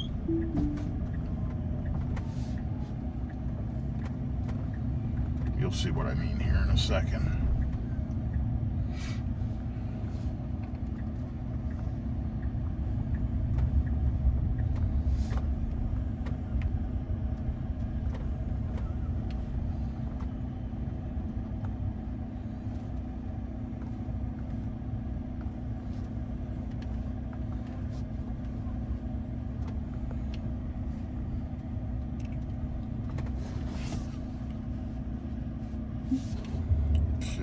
get backed in here and get plugged in.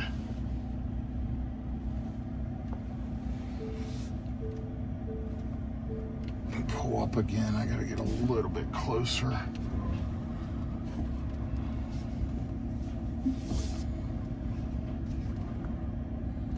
Okay, we should be good right about there.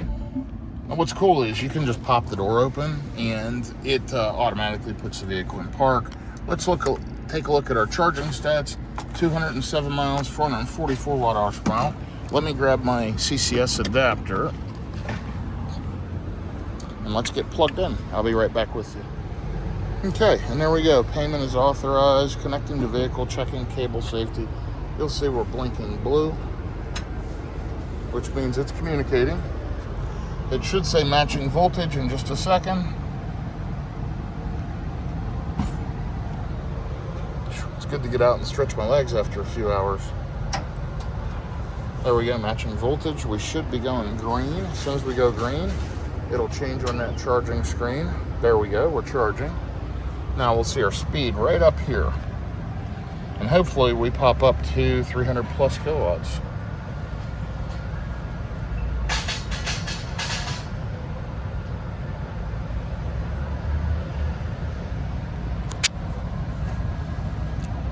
And there we go.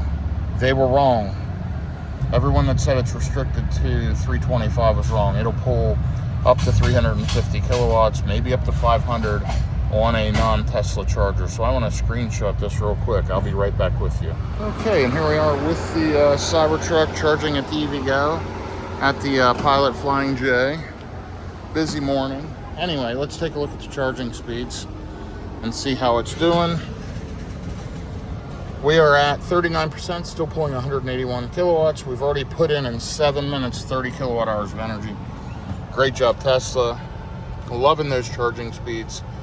Low in the pack. I just wish it would hold 200 plus kilowatts up to like 80%. It just tapers down way, way, way too fast. So let's take a look at our next stop options and see what it tells me. Okay. So, one of the options is this Pearl. 84 miles away. My guess is we can make it now. Let's remove all charging stops and take a look. So if we left right now, we'll get there with 5% to Pearl. Let's check superchargers along the way. I thought there was one right here in Pearl. Yeah, and it's right near the Tesla charger. It's only a 150 though. I've charged her quite a few times, but if I had to hit that, I can.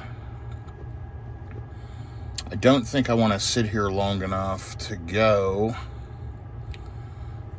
I don't want to sit here and charge long enough in order to go to West Monroe. I mean, I would need to charge to probably 80+%.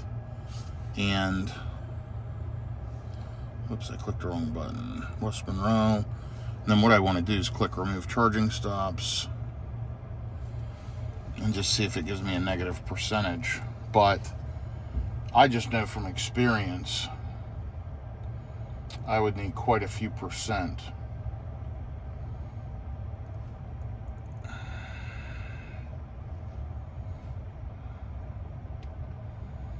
Yeah, it's just saying charging needing. It'll eventually calculate that, but it's just so far. It's 214 miles. That's longer than this leg. And I started out with 95%. I got here with, call it 15. I used 80% on the battery to go that distance. So I'd need at least 85% to have any kind of buffer. That's not happening. I don't want to sit here that long. When we're down to 160 kilowatts, which is fine, but that's less than half of what this thing can charge at low in the pack. So Pearl makes the most sense for sure. Okay, that's probably what I'm going to do. I'll be back with you in a minute.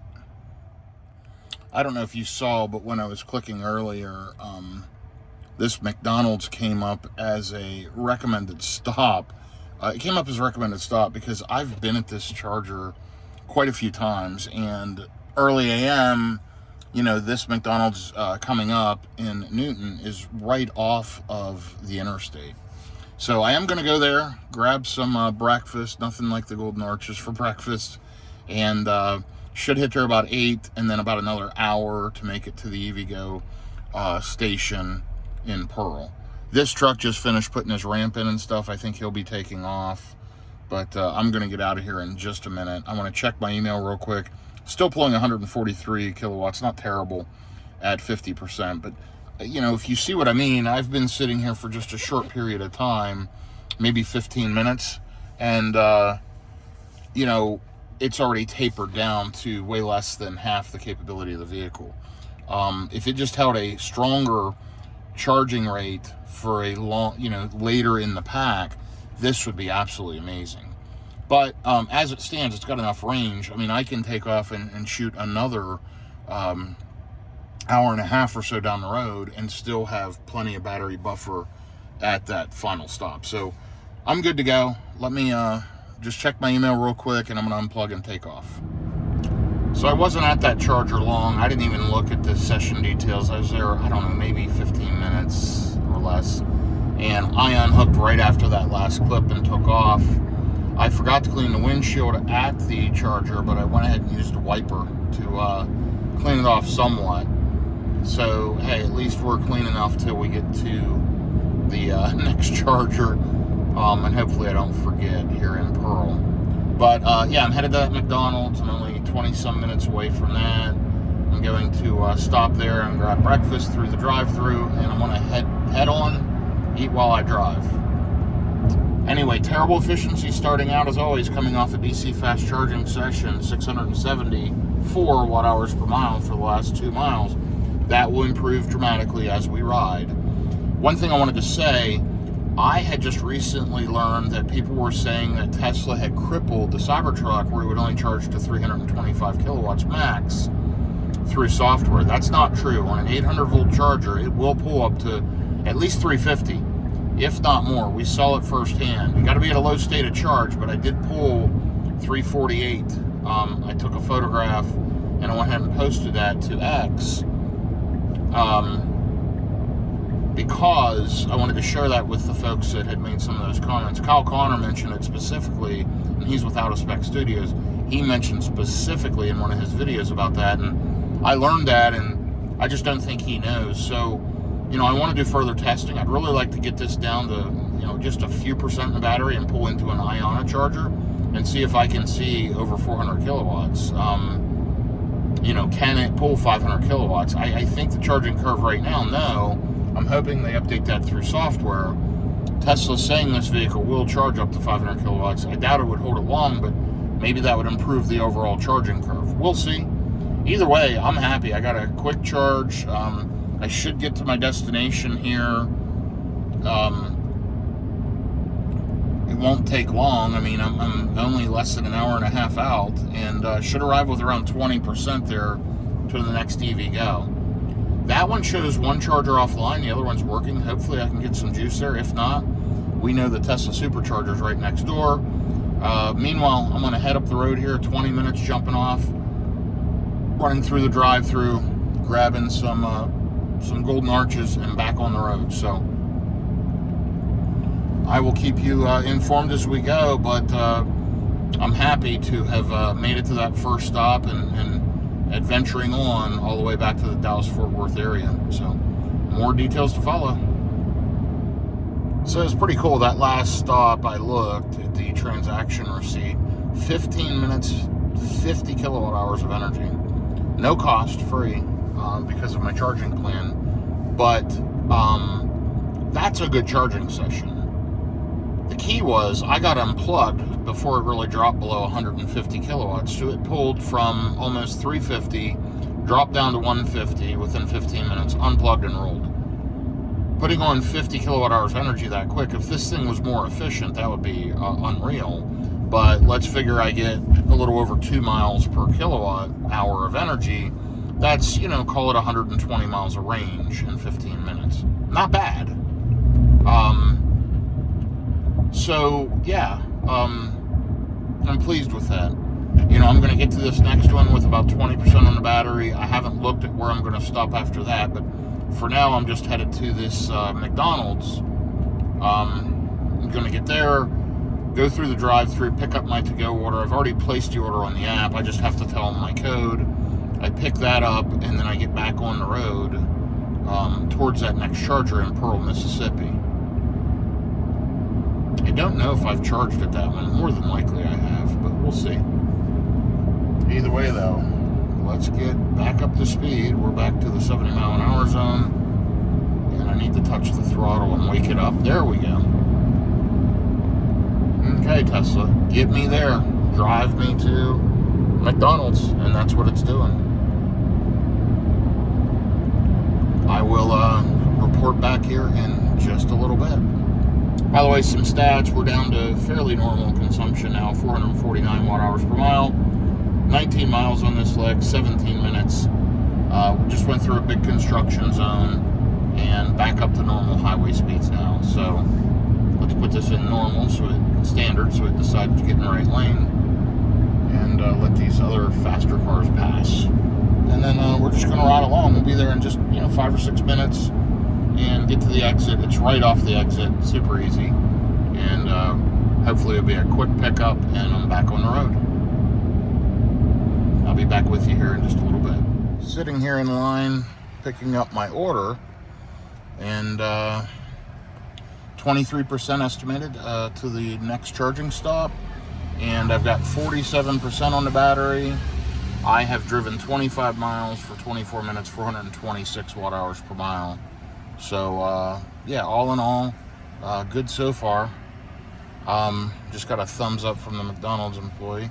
7:55 a.m., 71 degrees out, and he was walking all around the Cybertruck checking it out. So anyway, I'll be back on the road here in just a minute. We're just waiting to pick up the order. I used the mobile app, gave them the code at the drive-thru.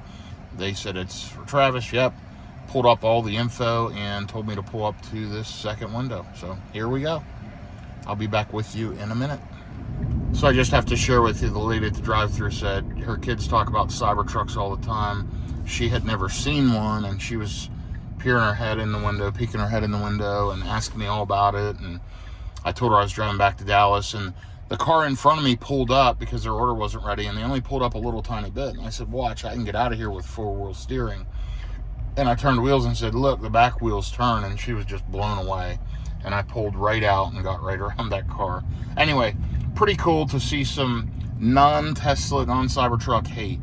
Thumbs up from the employee walking into the store, and the lady at the window complimented it and was blown away. So that's kind of nice. Makes you feel good versus the people that criticize how you spend your hard-earned money.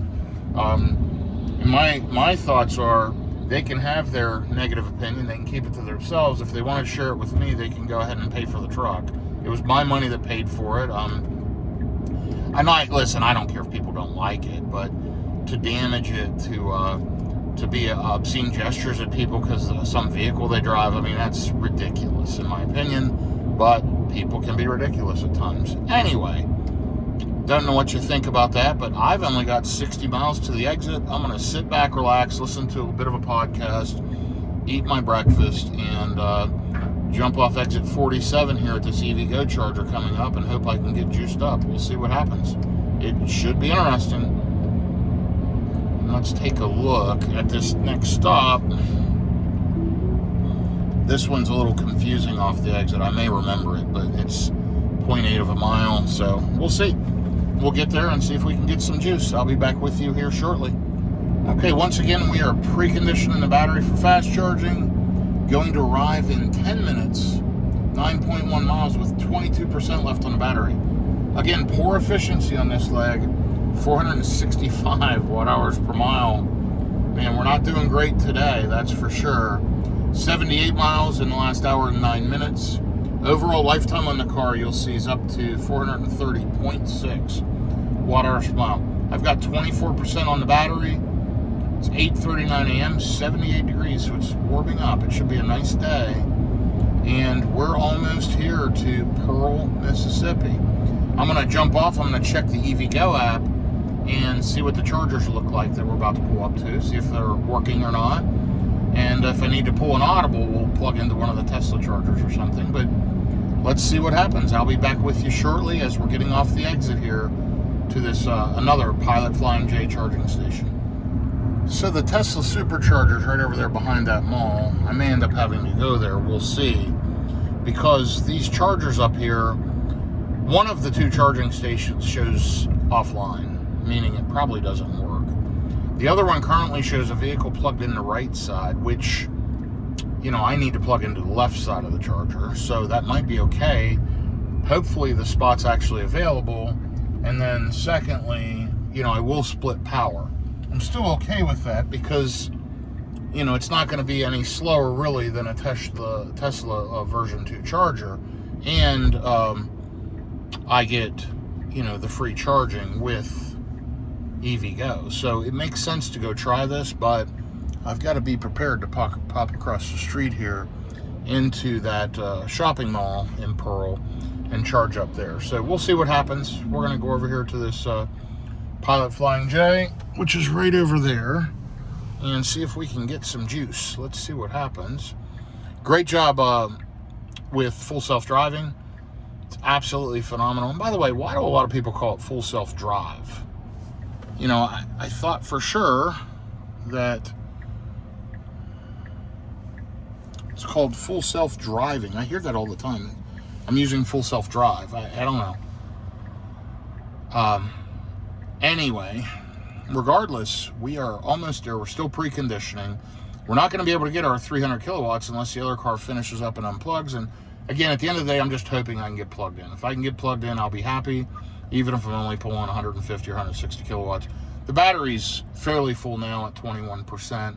It's not like I would get much above that for very long till it tapers off. So, and I've got to only go about 100 miles to the next charger, which is in West Monroe, Louisiana.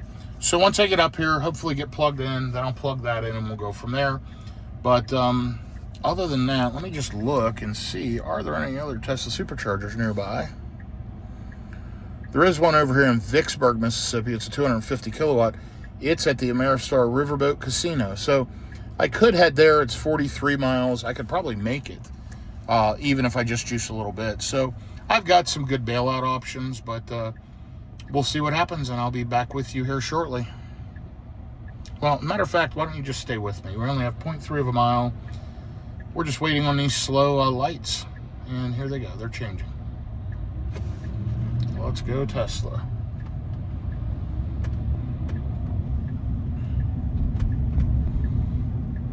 As always, once I get up here to the charger, this is a Flying J. I always say Pilot Flying J because Pilot owns Flying J.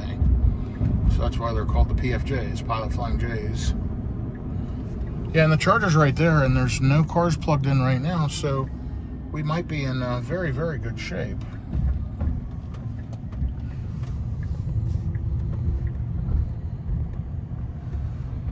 So let me go ahead and take over.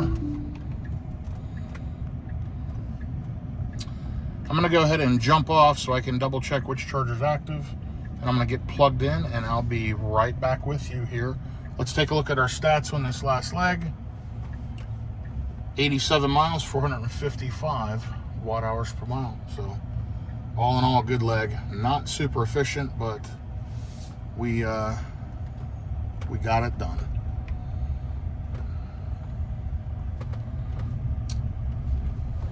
All right, let's see which one's active. Does it say on the screen? That one says tap to start. What does this one say? That one also says tap to start. All right, I'll be right back with you. Okay, we are getting plugged in. Payment has been authorized. That's good. Connecting to vehicle. Should be flashing blue, meaning it is communicating. Checking cable safety. Heard some clicking. That charger looks totally fine over there, by the way. It looks like it's online, but who knows? I'm gonna go touch the screen and check it, but on the app it shows not activated. So I didn't want to mess around with it. This one shows active.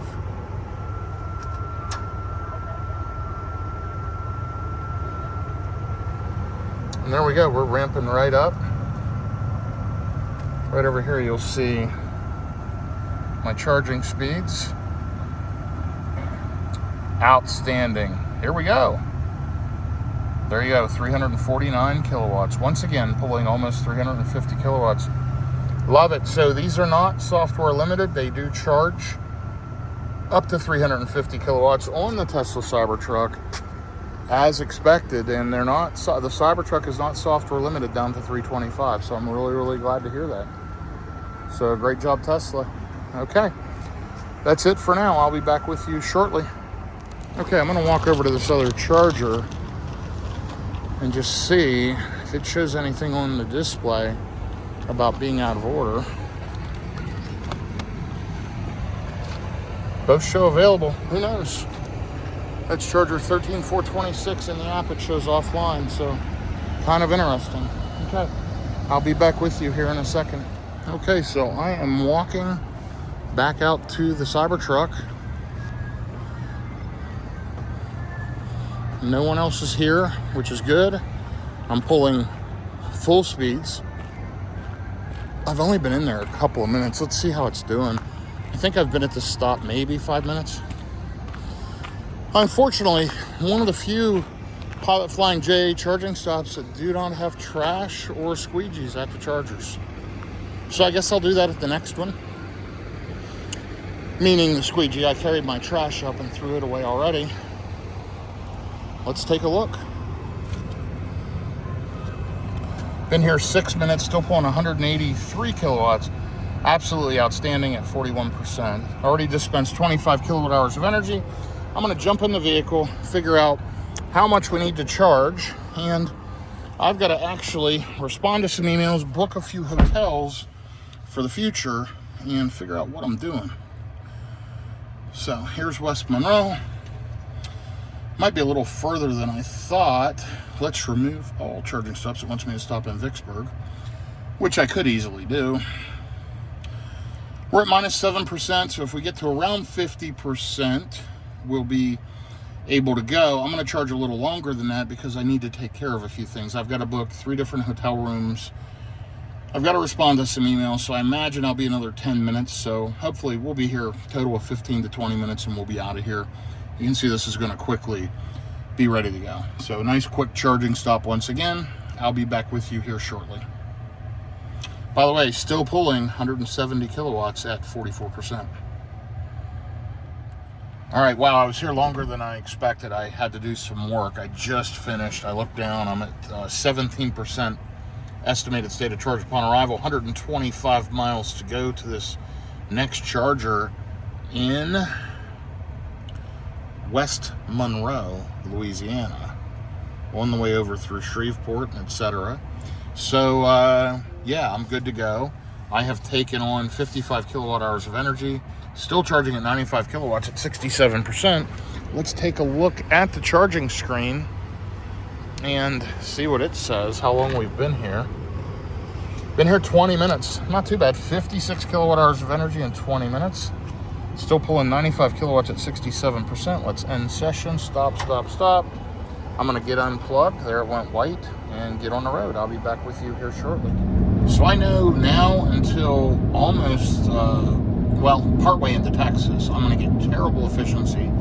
These roads are really, really rough. There's usually a lot of wind, headwind through this area, and I always get terrible efficiency on this stretch. So that's what I'm expecting. Also, it's very rough. The roads are rough through here. Regardless, though, we are roughly 10 minutes, 9 miles into this leg, 494 watt hours per mile. And yeah, we've just got 115 miles left to go to get to the EVgo charging station in West Monroe, Louisiana. Wow, you can see how rough and bumpy this road is. It's ridiculous. Anyway, we're riding on. The weather is warmed up for sure. It's 83 degrees out, 9:22 a.m. Beautiful day. Depending on traffic, you know, I was hoping to get home between 4 and 5. It might be slightly after 5. I just need to keep rolling, optimize my stops, and try to avoid the Dallas-Fort Worth traffic. That's the big one. I know there's construction around Shreveport. We'll see. But we're going to cross into Louisiana here in 36 miles. So the mile markers indicate the state lines generally. So I've got roughly 36 miles to go. I don't understand why people are dropping well below the speed limit, because it is 73, even though it says 60. Anyway, regardless, we are rolling on, and I'll be back with you here in a little bit with an update. Thank you, as always, for following along. This has been a fun trip. Okay, here's a trip update. I've been on the phone, so unfortunately I didn't get to show you crossing the Mississippi River, the Ameristar Casino, and all that, but I am in Louisiana. I'm only 50 miles out from the exit. Going to arrive with around 17% in 45 minutes, 51 total miles. I've been driving for 74 miles, 453 watt-hours per mile. As predicted, this stretch is not as efficient, but that doesn't matter. We've got plenty of range. We're going to get over here to the charger in West Monroe, Louisiana, get plugged in and juice up. I'm going to check that on the EVgo app here shortly. Earlier it showed fully available, all 4 stalls. Hopefully it'll be available when I get there. Either way, that's the one I'm headed to. There are bailout options nearby, and I've got plenty of juice remaining. So off we go to West Monroe. 86 degrees, by the way, 10:23 a.m. Beautiful part of the country. This is the way most of my drive has looked since we did that last video clip, and I showed you kind of where I was there. So just straight trees, flat, and wind. Beautiful day, though. Absolutely blessed to drive across the country in this beautiful, beautiful day. I'll be back with you here shortly.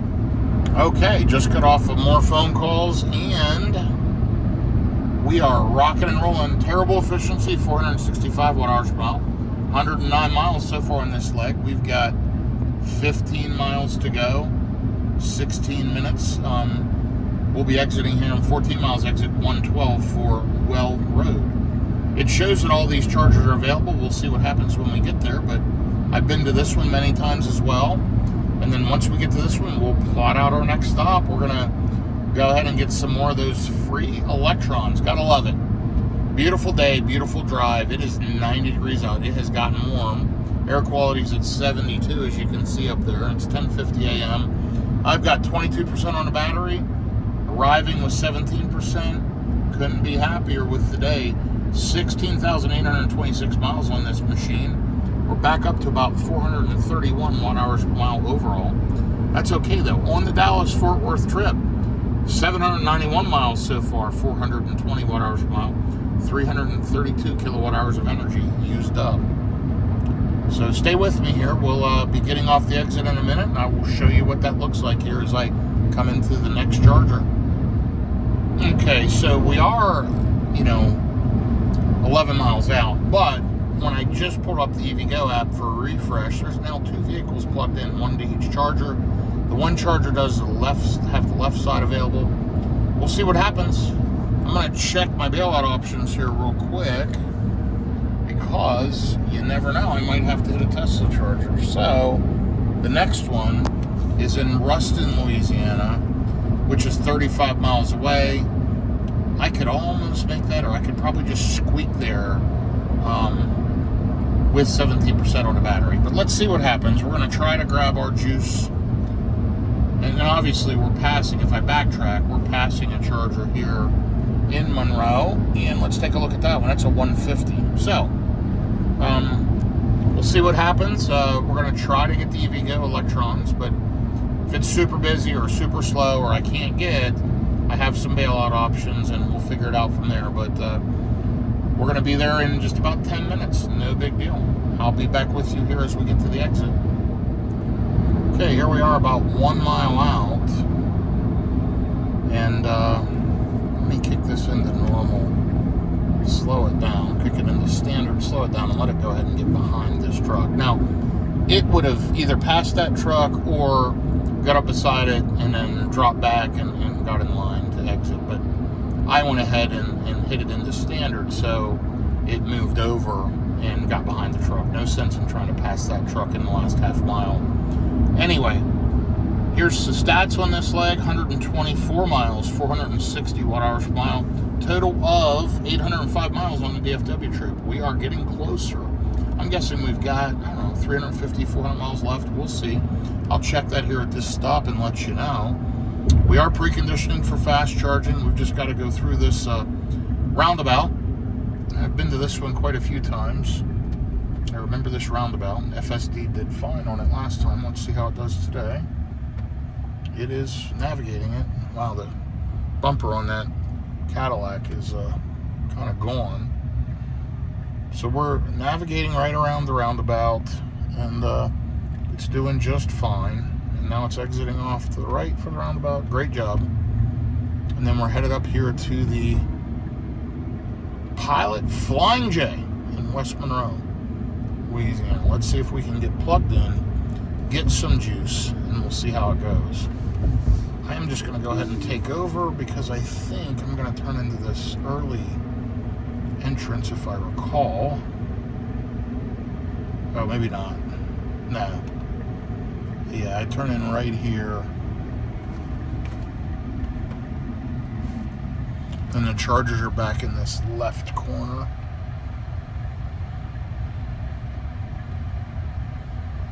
So let's navigate back to them. And guess what? The cars are gone. Good news. Both are available. So let's back in, get plugged in, and get some juice. And we have trash cans. Do we have squeegees? We will see. I can't remember if this one has window squeegees or not. My window is actually not too bad, but it wouldn't hurt to squeegee it off a little bit. But let me go ahead and pull up just a notch. Trying to make sure we can get plugged in. Let me look at where the plug is versus the posts. There we go. We'll try it right there. Okay, let's jump out. Let's get it plugged in. There are your final trip stats for this leg.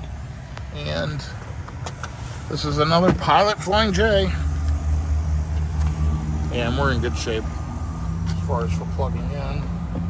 Grab my adapter. I'm going to try something different this time. Somebody told me I should do it like this. Plug the adapter in first, and then plug in the CCS handle secondly.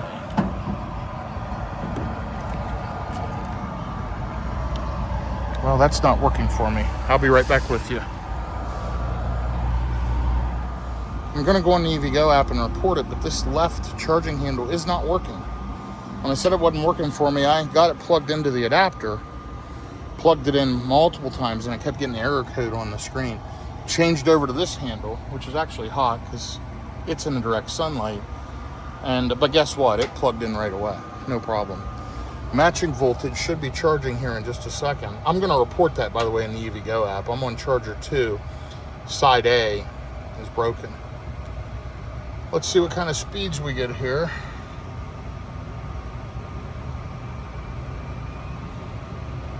We're at 17%.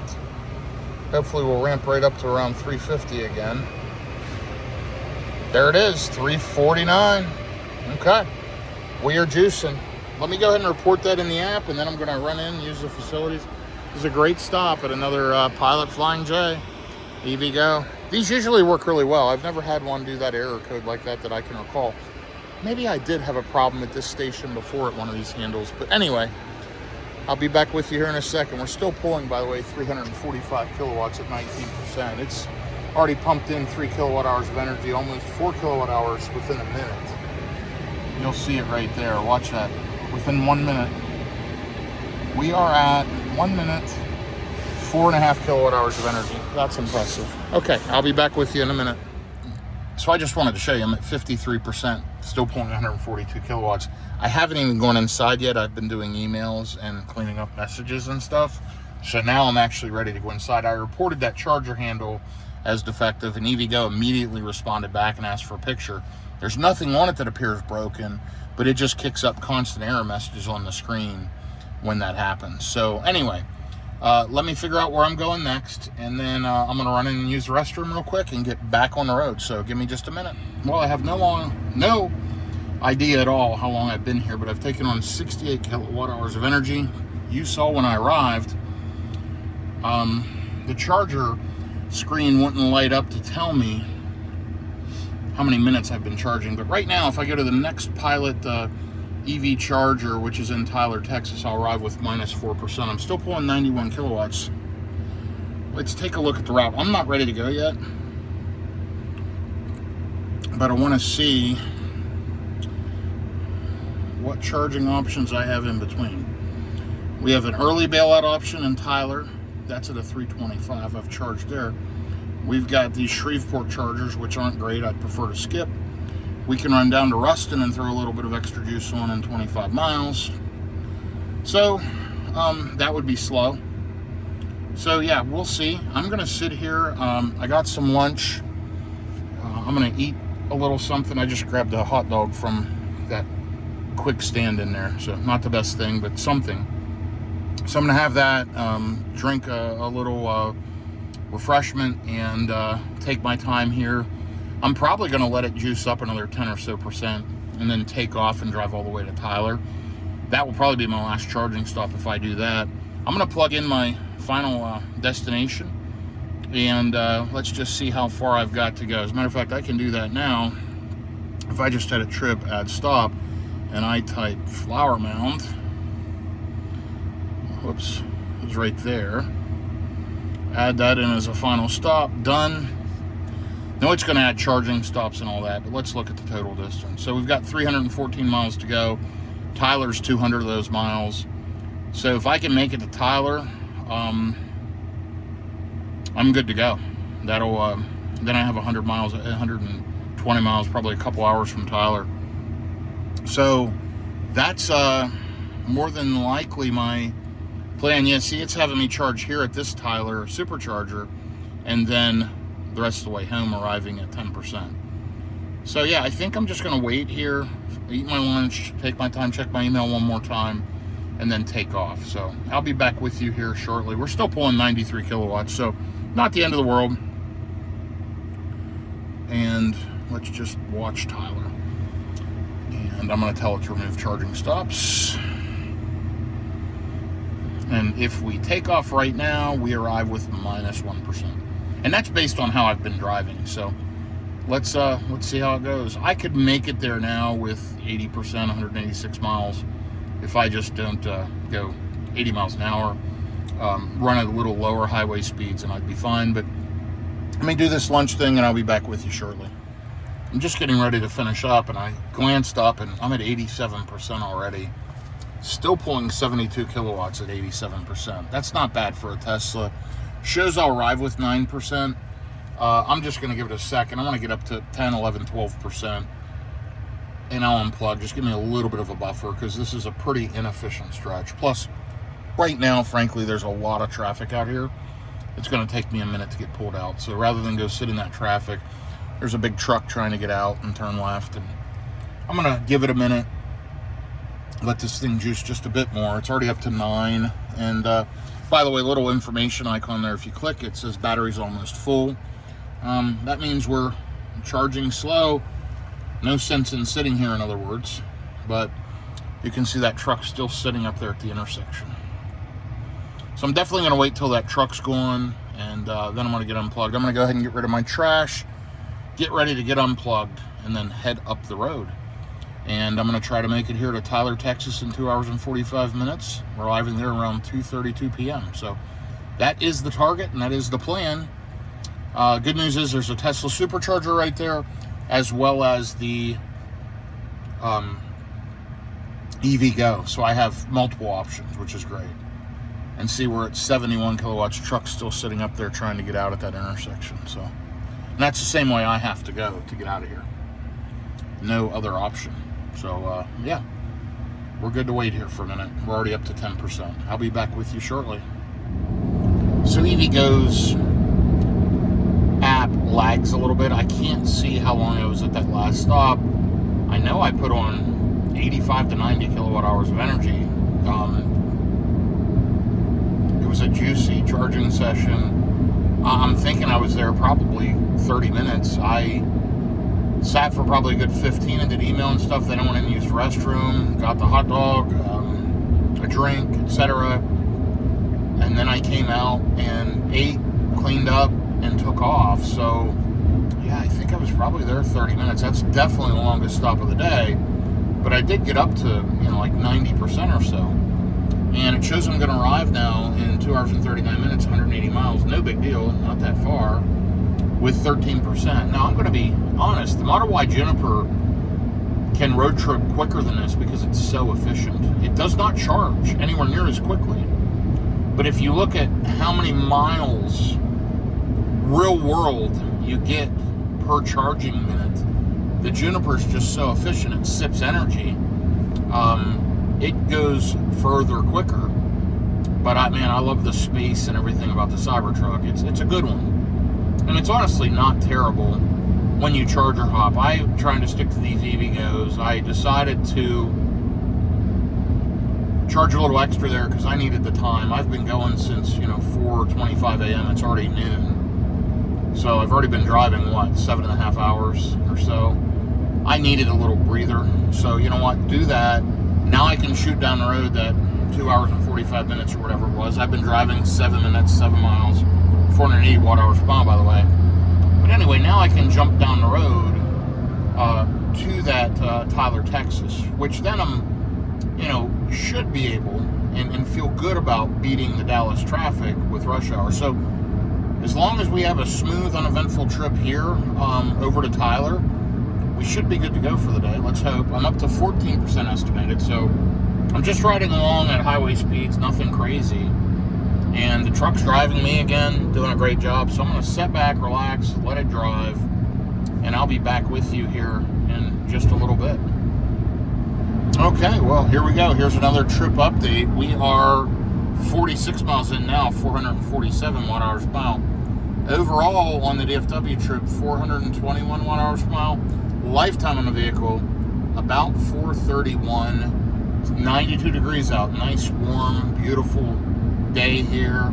It is the second part of September, late September 2025.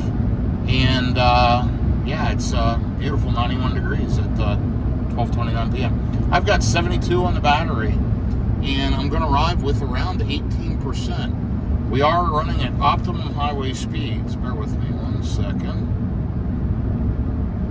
We are running at optimum highway speeds here along this corridor.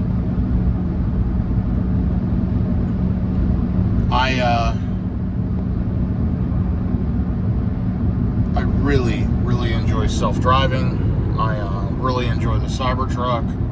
It's been a great experience driving it across the country. I've done quite a few cross-country road trips in this thing, and every time it's been a pleasure. I just wish it would hold that charging speed a little longer. I only charge this thing up to 50-60%. It's a great road tripper. Just jump every hour and a half or so and go. But when you stretch it longer, like I just did, it took longer to charge. Now, I needed the time. I've been driving all day. I got out and walked around a couple of times in between and just needed to stretch a little. So that's fine. This one in Tyler, I'm probably not going to need to be there more than 15 or so minutes and I can take off. But I'm probably going to go in, use the restroom, stretch, walk around. I'll probably take 20 minutes anyway. And then we'll take off. I don't need to get really hardly any battery when I arrive to home because I have EV charging there. I have multiple level 2 chargers in my garages back in the Dallas-Fort Worth area. So I'll just plug it in and let it juice up overnight. Now, it'll juice up off-peak because it is about a quarter of the price off-peak, which is from 8 p.m. at night till 3 p.m. the next day. From 3 p.m. to 8 p.m., it's like 24 cents a kilowatt. During the off-peak hours, it's like 8 cents a kilowatt right now. I have summer off-peak and peak hours. During the winter, I have one blended rate. So I set the charge schedule on the chargers accordingly. both my charge point and my 2 Tesla wall chargers. And then when the season's over, I shut off scheduled charging. Then when the season hits again next year, I'll just flip it right back on. It's pretty cool. I've had the chargers for several years now. I really like them. I'm happy with them. Anyway, we're doing good overall. This has been a good trip. Let's keep our fingers crossed. I know there's probably going to be some construction around Shreveport. Let's hope that's minimal. We can get through that mess and get into Texas. Let's hope we can get through Dallas rush hour. I've tried to time everything to avoid the rush hours. I left super early, hoping I can get home between 4 and 5 p.m. And it seems like I'm pretty close to on track, maybe just a little bit behind schedule. We'll see if we can make up a little bit of that time over the next couple hours. So let's see how it goes. I'll be back with you here in a little bit with another trip update as we ride across the country in the Tesla Cybertruck. I must have really needed to stretch my legs, but at that last stop, we were there for 41 minutes. I just looked on the app. It took me probably 5 to 10 minutes to upload the charger error to EVgo, which they responded right away, but the app kept crashing, to the original hookup with charger errors, to all my email and all the stuff I needed to take care of, to then having lunch. I was there 41 minutes. I barely got done what I wanted to do and then took off. I didn't lose any real time there. That's crazy it took me that long to do all that stuff. I did put 91 kilowatt hours of energy in, but I sat there way too long. I mean, obviously I'm going to arrive with like plenty of extra juice on the battery at this charger. And I'm going to arrive with like 19%, which is crazy. So, you know, what can you do? It is what it is. So I'm just shocked I was there that long. But hey, I got 91 kilowatt hours of energy. And thank you, EVgo, for that. But I have been driving now for 50 minutes, 59.9 miles, 60 miles, 443 watt hours per mile. It's 1240 now, 93 degrees. And again, arriving with around 19%. We're running full highway speeds, riding with traffic. Vehicle's doing excellent. It's showing I'm going to arrive there around 2:31 p.m. We'll see how it goes. I should not need to charge long. Not long at all, because I'm arriving with more juice than I thought anyway. So we'll see how it goes. I don't have long after that to get to my home location. So we'll get that plugged in once we get to the charger. Figure out, get a little bit of a buffer, and take off. And that is the plan. I just probably need to be around 50 or so percent, and then roll. So we'll see how it goes, but I'll be back with you here in just a little bit with an update. Well, a couple pieces of good news. One, we're in the state of Texas. That is great news. Love it. Glad to be in Texas. We made it through all that Shreveport mess, made it through Louisiana, and we've popped through a lot of states in the last day or so, haven't we? And, we're going to arrive with around 19%. Here's the other good news. We're only an hour out, about 70 miles.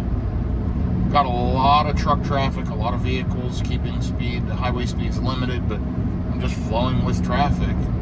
And it is what it is. But 165 miles to Dallas. I don't know if you just saw that sign. So, under 100 miles to Dallas once we get here to Tyler. Bad news on the EVgo app, all 4 chargers do not show available now. One of the 2 charging stations shows a wrench icon, meaning it's under maintenance. Maybe it'll be fixed till I get there, maybe not. As I get close, I am going to look, because one thing about it, this, there's a supercharger, and this truck will charge good on this supercharger in Tyler, because it's a 325 kilowatt charger. I paused there because I was going to take over for FSD, but that truck was pretty far slowed down, and it would have held me back and added quite a few minutes. So I was debating to take over and just have it back off and let the truck in, which I normally would have had I been driving. But anyway, that's why I paused. So, I need to make a decision. Am I going to stop at the Tesla Supercharger in Tyler, or am I going to go ahead and head to this EVgo? We'll see here as I get closer. I need to look and see how far away the Tesla charger is. Let's hit this. because I know it is before. And there is an option afterwards in Lindale, but it's only a 150. And you know, you always hate to backtrack.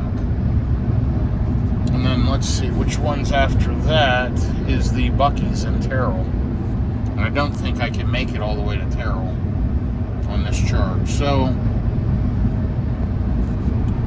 let's look at the supercharger in Tyler. It's 16 stalls, 4 out of order, only 3 are available. Boy, busy charging day. We'll figure it out as we get closer. It's 1:30 p.m. Still an hour out, so things could change on the EVgo app. Right now, the other charger is completely available.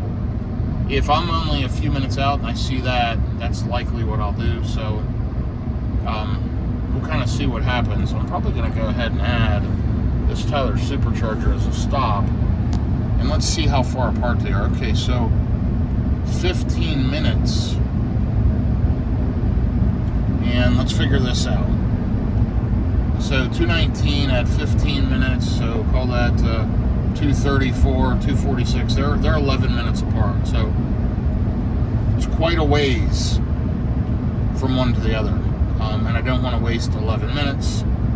So we'll see what happens. We know we can get a charge at the Tesla supercharger, but I may or may not be able to get a charge at EVgo. I've lucked out on the last 2. We'll see about the third one. I'm going to check it here in about a half an hour, and then I'll check it again as I get closer. But that's where I'm at. Let's ride along and kind of go from there. But you see, using these third-party chargers, the reliability generally is not as good as Tesla, although this Tesla charger has got some units down. But yeah, I like to stick to, if you want full reliability, stick to Tesla. I've had a lot of success over the last year or so on these EVgo. And having that charging plan, plus the speeds I can get the Cybertruck, really causes me to gravitate towards those. And the convenience of the locations, I mean, they're great. So let's see how it goes. We'll figure it out here as we ride along, and I'll be back with you in just a few minutes. So it's kind of strange. We hit a little rain spell, which is not bad because it'll clean the windshield off. Wow, the auto wiper's going crazy. Look at that big wiper. So inconsistent. Tesla's rain sensing thing's just ridiculous. It's probably one of the biggest and simplest issues with the car. They're trying to use vision for the wiper. Just put a rain sensor on. I mean, that's stupid. Anyhow, yeah, so it's sunny skies over there, you can see, and I'm in rain, and then it's gonna stop. So, yeah, pretty interesting.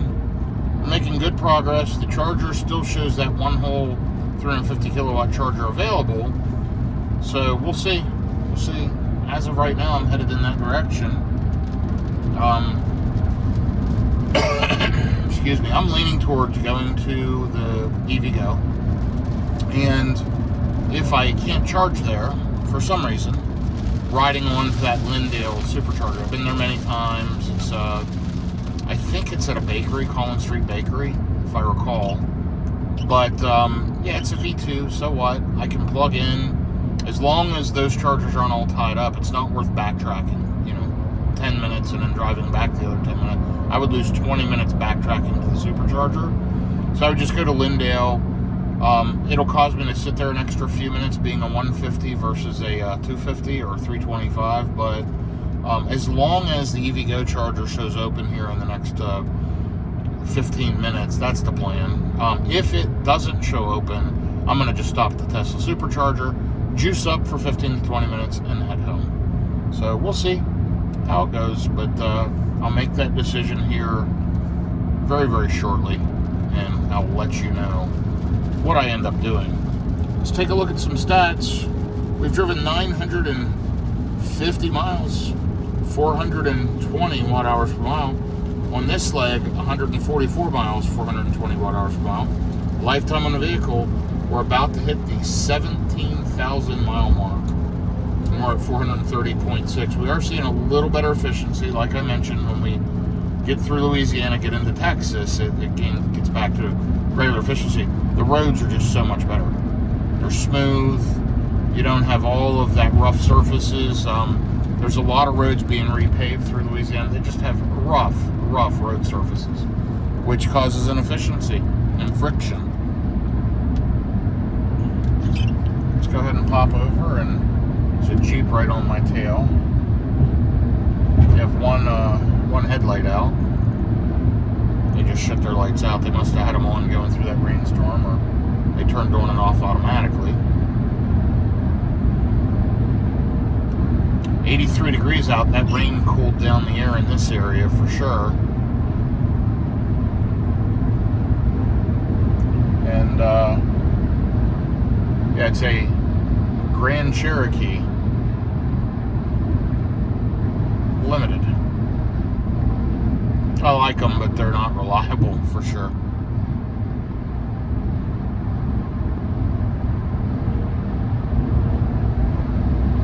Anyway, we're riding along, enjoying the trip in the Cybertruck.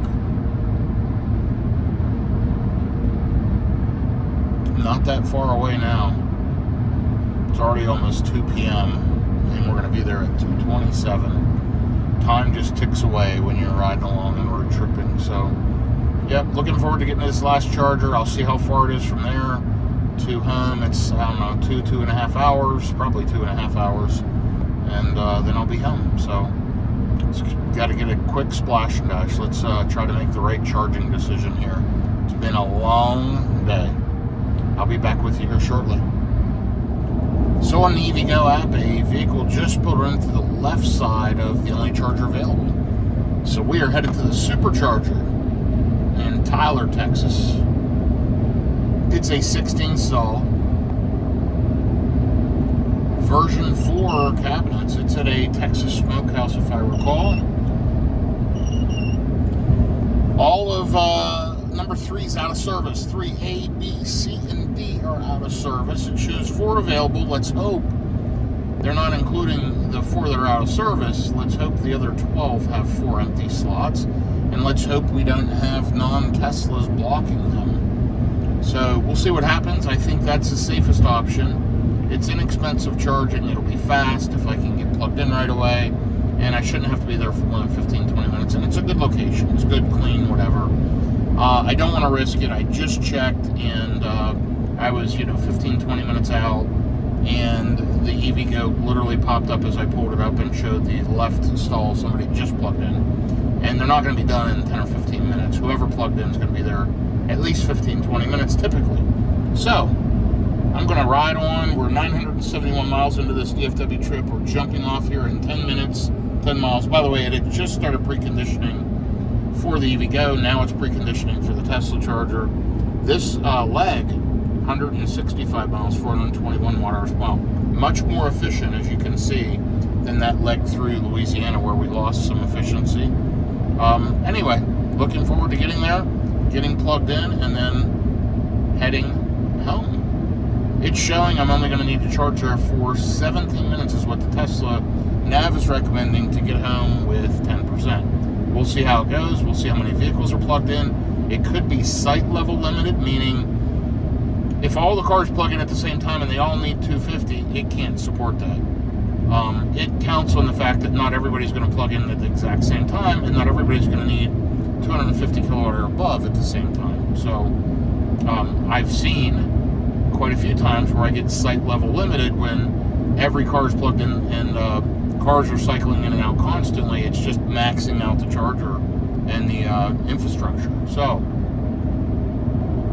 always interesting to learn, but you see how you have to plan if you want to road trip optimize. So, let's hope this can be my last stop. Let's hope it goes well. And we're just riding on to get to the Tesla supercharger here in Tyler, Texas. I'll be back with you as we get off the exit.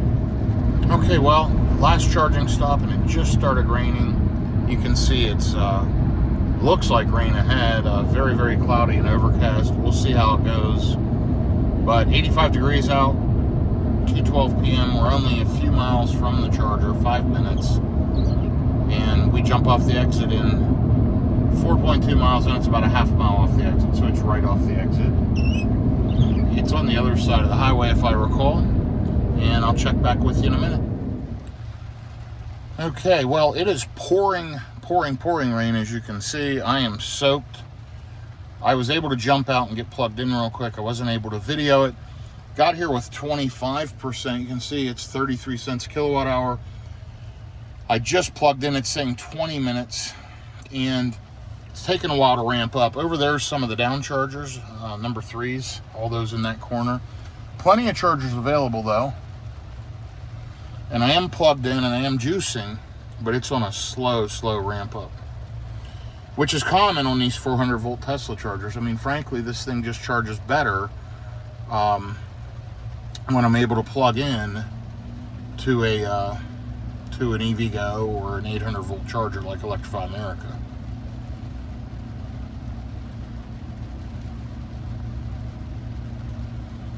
Anyway, we are over 200 kilowatts now and counting.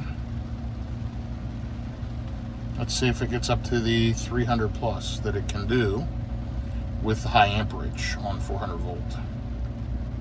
So these are limited to 325. These are the version 4 dispensers with version 3 cabinets, and they can push up to close to 900 amps in order to get the kilowatt charging speed. So amps times volts equals kilowatts, essentially, just kind of dumbed down. And they can get up to potentially 325 kilowatts. You see we're up to 290 now. Let's see if we pop over 300. We're already up to 29%. It's taken so long to ramp up, it may just start slowing down now. And it looks like it is. So it's at 289, yeah. So it's tapering off now. We're saying 14 minutes remaining. I'm gonna run in here and try not to get soaked and use the restroom. I'll be back with you here shortly and we'll figure it out. Here are the chargers, by the way. All laid out pretty nice. It's a nice charger infrastructure. And a really nice place with a Starbucks and a Texas smokehouse and all kinds of stuff. Anyway, let me get to the car. I'm getting soaked. Another Cybertruck just pulled in. Got an F-150 Lightning, nice to see. Those 4 chargers over there are dead. Actually, those 3, and that's 3A.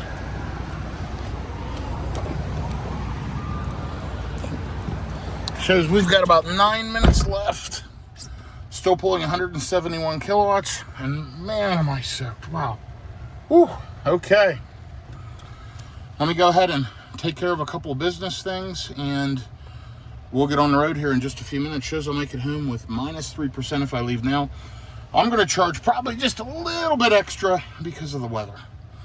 That will affect range. So, only got 138 miles to go. Almost there. Be back with you shortly.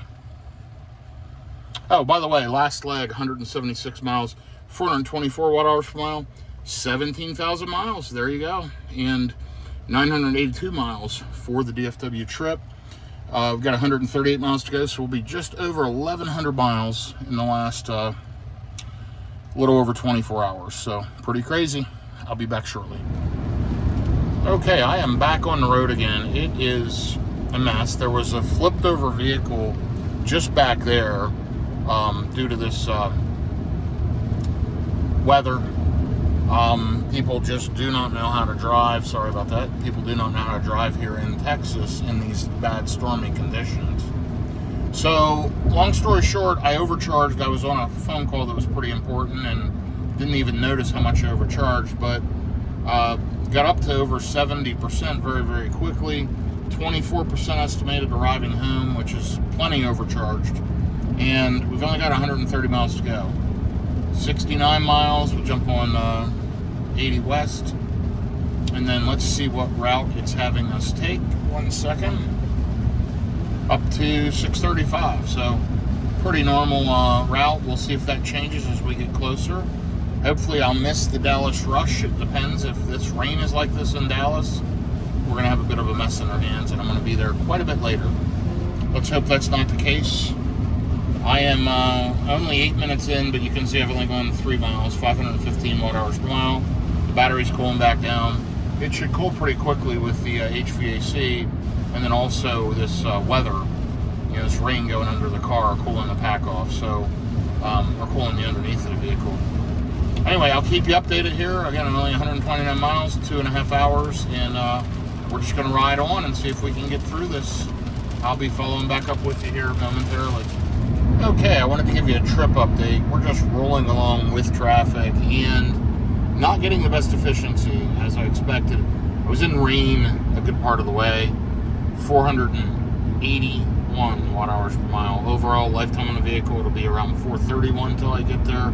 I'm at 1,040 miles on the DFW trip, 423 watt-hours per mile. I've been driving for 52 minutes, 58 miles. I've got 13 miles to go to exit off here on 80 West, and then I'll take it up to 635 and then 235. So, yeah, more details to follow here, but lots of traffic. I've decided to manually drive for a little bit and kind of just focus, manually drive. I enjoy driving occasionally. I was going to run FSD the whole way, but you know what? I feel like driving, so I'm going to drive for a bit.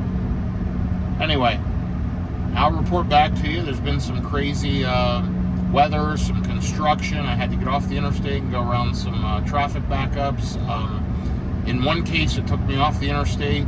Both Waze and Tesla navigation took me off the interstate for absolutely no reason around a couple exits where there used to be construction. And I was watching the highway as I'm driving along on the access road, and it was wide open. So that was a mistake. Probably cost me a couple of minutes, but at the end of the day, we're making okay time. I'm just going to be hitting Dallas a bit at the wrong time. I was hoping to hit Dallas, by 3:30, and I'm not quite there. So we'll see what happens. I'm hoping I can get through it, but you'll see we've got red up here ahead of us. So I imagine we're going to be running into some heavy traffic here in just a few minutes. So more details to follow.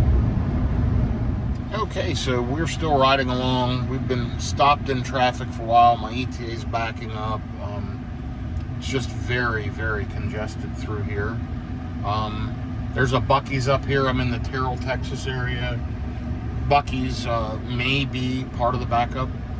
Just people getting on and off. People go crazy for Buc-ee's. I avoid them. When family's with me or friends, a lot of times they love to go. I try to stay away from them.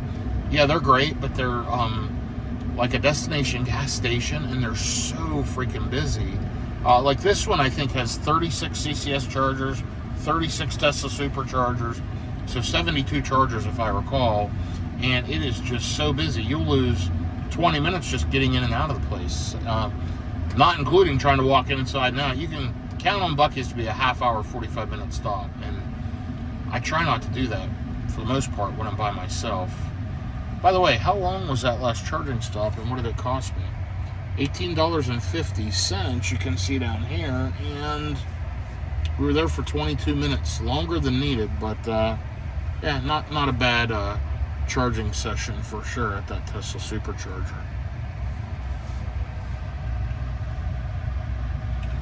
So we'll see what happens. I'm going to ride along, fight through this traffic, getting up to 80, and we'll see how it goes. I'll keep you updated. We are 1,049 miles overall on the DFW trip, 423 watt-hours per mile. So, yeah, riding on. ETA's pushed back. I'll be happy if I get there by then. We'll see how it goes, but I'll keep updating you over this next hour and a half. Okay, so we are officially in the Dallas-Fort Worth area. We're on 635 West, getting ready to hit the expressway in 6 miles. It is massive traffic. Look over there. Massive construction. It's a mess. And it's Friday afternoon, but I'm going to hope that we may be okay. ETA is pushed back to 517. I've only got 35 miles, 50 minutes. But I know that once I hit 407 in Louisville and get off of 35, that's a good 15-20 minutes, especially at that time of day. With that being said, you can see how tight and close things are. I don't know if you saw how close that Honda Civic was, but we were literally inches from rubbing each other. Anyway, I'm going to ride along here. We're going to head up, and again, the purpose is in 5.5 miles to bear left on the expressway.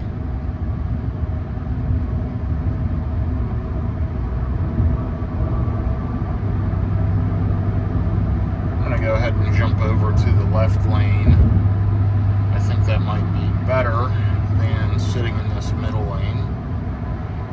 And I'm going to go ahead and manually drive for a bit. I'll report back to you here shortly. You can see the stats down below. Because I'm manually driving, I can't really look, but you can see where we're at. So, more details to follow. I'll be back in just a little bit. Look at this traffic. And by the way, it is 4:28 p.m. I've been driving 12 hours total. Total of 12 hours since I left this morning. I've been on Central Time the whole time. And we're at 1,081 miles, you can see down there. Wild. Look at traffic going into the city over here. Crazy, isn't it? Okay, I'll be back with you here in a little bit. Okay. We are off to the races. Funny. Here's some stats. 104 miles on this leg, 2 hours, you can see. 424 watt hours per mile. Ended up working out okay. I've been sitting in that traffic for a little while. Now I've been able to jump over into the express lanes. So now it's showing a 5:15 p.m. ETA because we're able to ride along at highway speeds. Isn't this wild? Look at this. This is Dallas-Fort Worth for you. And we are riding up through on the 635 Express. It's a toll road. You pay for this. But it saves a lot of time.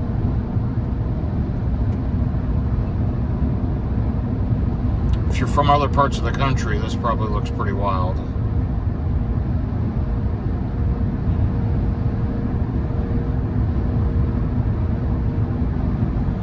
So overall, I just wanted to give you a little trip summary. You know, I'm 1,088 miles. I've got 26 miles to go. I'm going to be at about 1,110 miles, 1,114 miles, whatever that is. And look at this, by the way. Isn't that crazy? I love the Tesla Cybertruck. I think it's a great vehicle overall. Really, really great tech. It's a shame it got so polarized in the news. It's a shame. There's been a lot of politics around Tesla and some of the decisions regarding politics that their leaders have been involved in. Kind of silly. Why alienate half of your customer base? Half believe one thing, half believe another thing. Just companies shouldn't probably take political positions, but regardless, it is what it is, and we are riding along and enjoying the drive. I've got 35 minutes left. Shows I'm going to get there around 5:15 p.m. We'll see how it goes. I'll try to give you another update, but it's been a good trip overall. You know, I've been driving for 24 hours, and not 24 hours. I've been driving for 12 hours. Slept a little bit in between, and then drove for however many hours yesterday that you saw. And you know what? I'm not wore out. I'm going to get out of the vehicle and be just fine. I have things to do this evening, and I'm going to do them. It'll be just fine. This vehicle is a machine, and it does a great job overall. So, with that being said, I'm going to jump off this little section of the video. I'm going to pay attention to my drive, and I'll be back with you here with a final update or two to end the video. If you've watched the video all the way along, let me know you've watched this trip to the end. I'd love to hear that. I always enjoy when somebody shoots me a comment and says, yep, I saw the whole thing. So let me know if you've seen this. I'd love to hear it. Look at this highway infrastructure. It's wild, isn't it?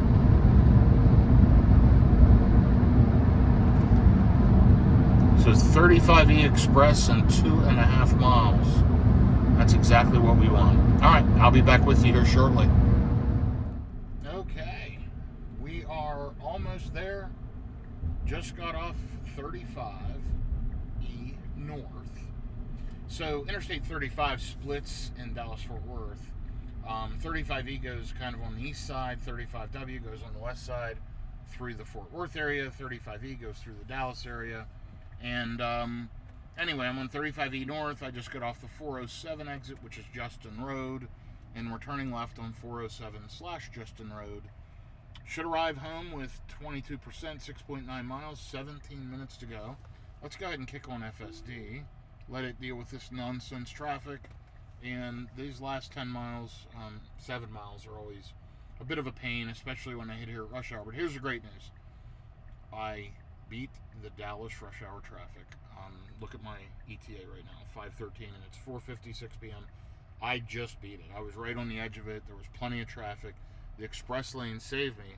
Let's look at the stats. It turned out to be okay. 417 watt hours per mile for the last 126 miles. 2 hours and 14 minutes. So that's pretty good overall with all the stuff I dealt with.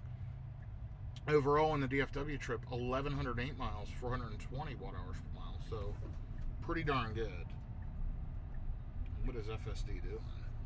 Oh, it's giving this trailer room. Now we can go. Okay, that was pretty good FSD. Anyway, I should arrive home very shortly. Let's jump in the right lane here. I'm telling FSD to do that. And let's keep going. So,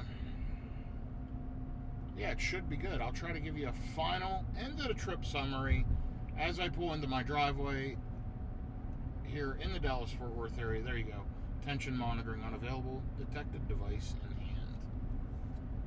Beautiful day. 96 degrees at 4:58 p.m. Back in the wonderful Texas climate here in late September 2025. Fantastic here. Absolutely love the heat. Love the area. Might be an evening to jump in the pool for a little bit once I get unpacked, and I need about a half an hour to settle in, unpack. I've got to unpack suitcases, laptop, travel stuff, get organized, and then maybe I go ahead and jump in the pool. The pool's open year-round. I heat it up in the winter months, but doesn't even need heated now. I'm sure it's in the 80s. So, that's probably the plan. Beautiful overall driving day. I'm super happy with how it's going so far. Now, I'm not there yet. I've got a little ways to go, but making good progress. So let's go ahead and finish this out, and I'll be back with you here in just a few minutes.